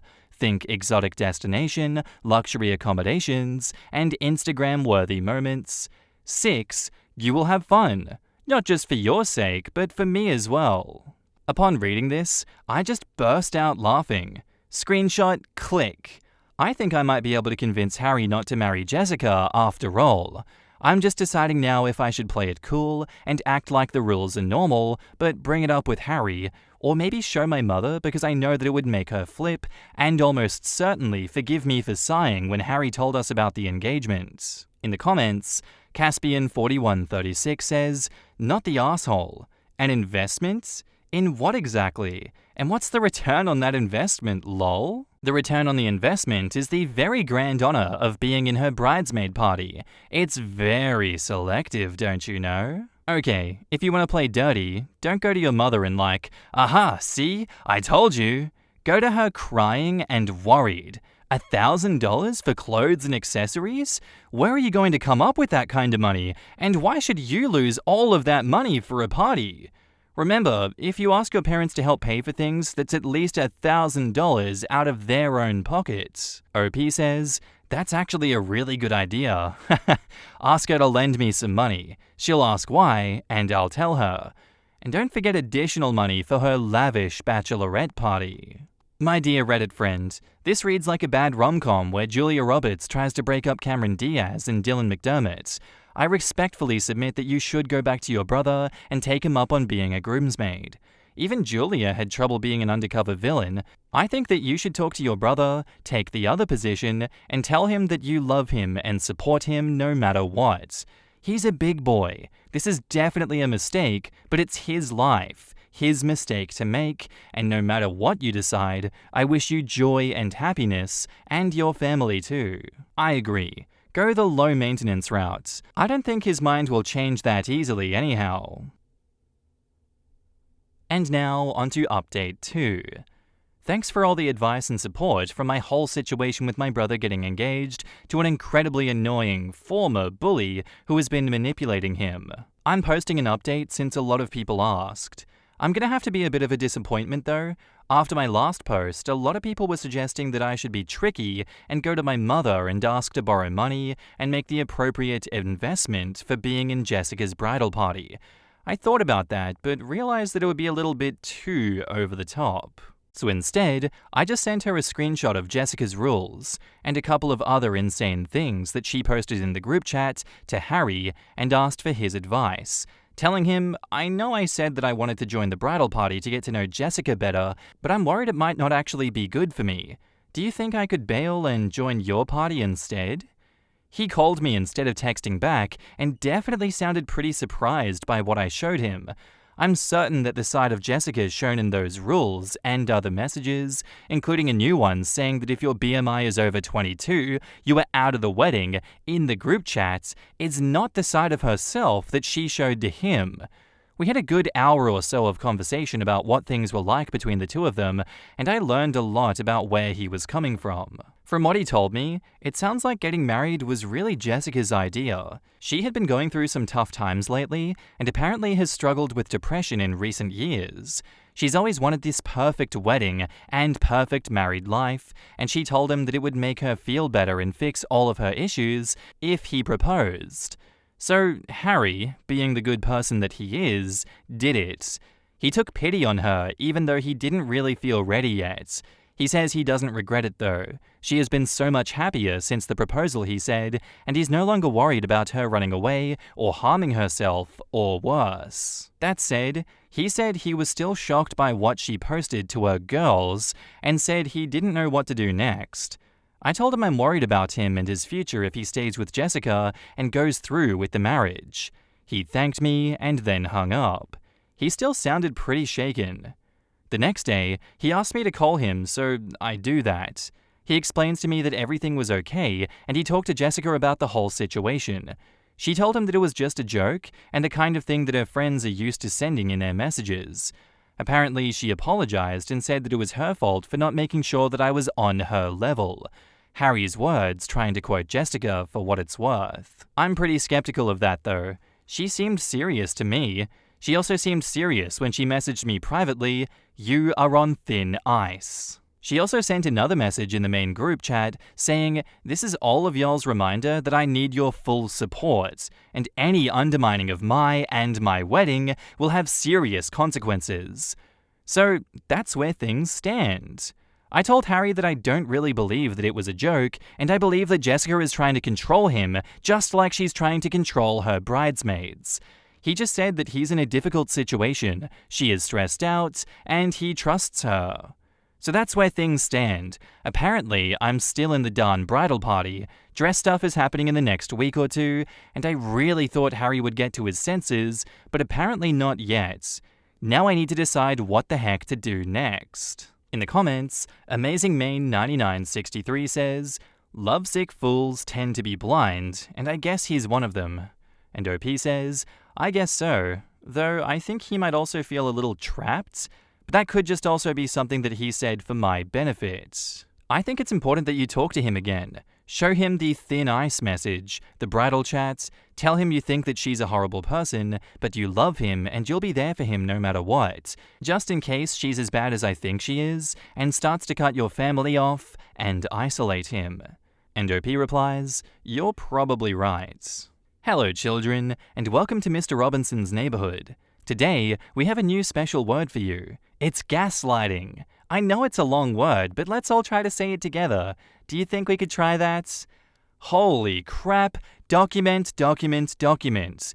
I certainly hope that you took a screenshot of that thin ice comment.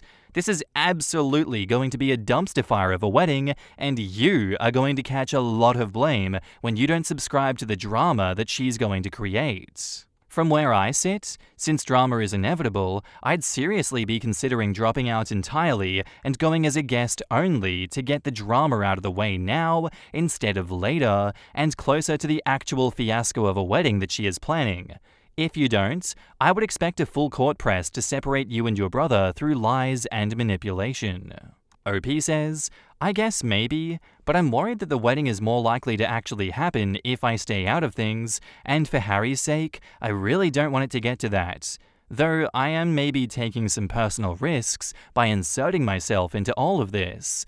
I did screenshot the message from her. Nothing you do or say will matter if your bro is determined to marry Jessica. Bow out of the bridesmaid fiasco, don't be a groomsperson, say nothing about Jessica to anyone, positive or negative. Grey rock the woman. Make her reveal herself to all and sundry, but stay out of it. This is the best advice. I don't know why people aren't encouraging OP to grey rock everyone. Be pleasant enough not to be suspicious, but detached. If OP tries to change her brother's mind or make him/the family see the light, it's only going to give Jessica ammunition and sabotage OP's reputation in the family. Ask me how I know. It was not a joke because she threatened you with, "You were on thin ice." I would not be surprised if she tries to isolate him from you after the marriage. Your brother is not believing you, nor does he see the red flags his beloved Jessica is waving. Well, you did your best. I just hope that it doesn't take years to find out that she is not the person she pretended to be. It's a sad story. Yes, she's definitely trying to isolate OP from his family after they're married. And OP says, "I'm so scared of that. I would just back out and stay away. There's nothing she can do until he comes to his senses, but I would not let her run over me. There's really nothing she can do in this situation except for letting it run its course." Yeah, it's one of those situations where you want to help, but you have to protect your own peace. Honestly, I would bow out of the whole wedding. Bro, I love you, but I think you're making a mistake. Marrying someone when you're not ready to, just to make them happy, is a shaky foundation for a lifelong commitment. I'm here for you, but I cannot in good faith participate in this wedding. Honestly, I can't imagine a world where she breaks up his relationship and comes out smelling like roses. She needs to just support her brother and be there when it falls apart.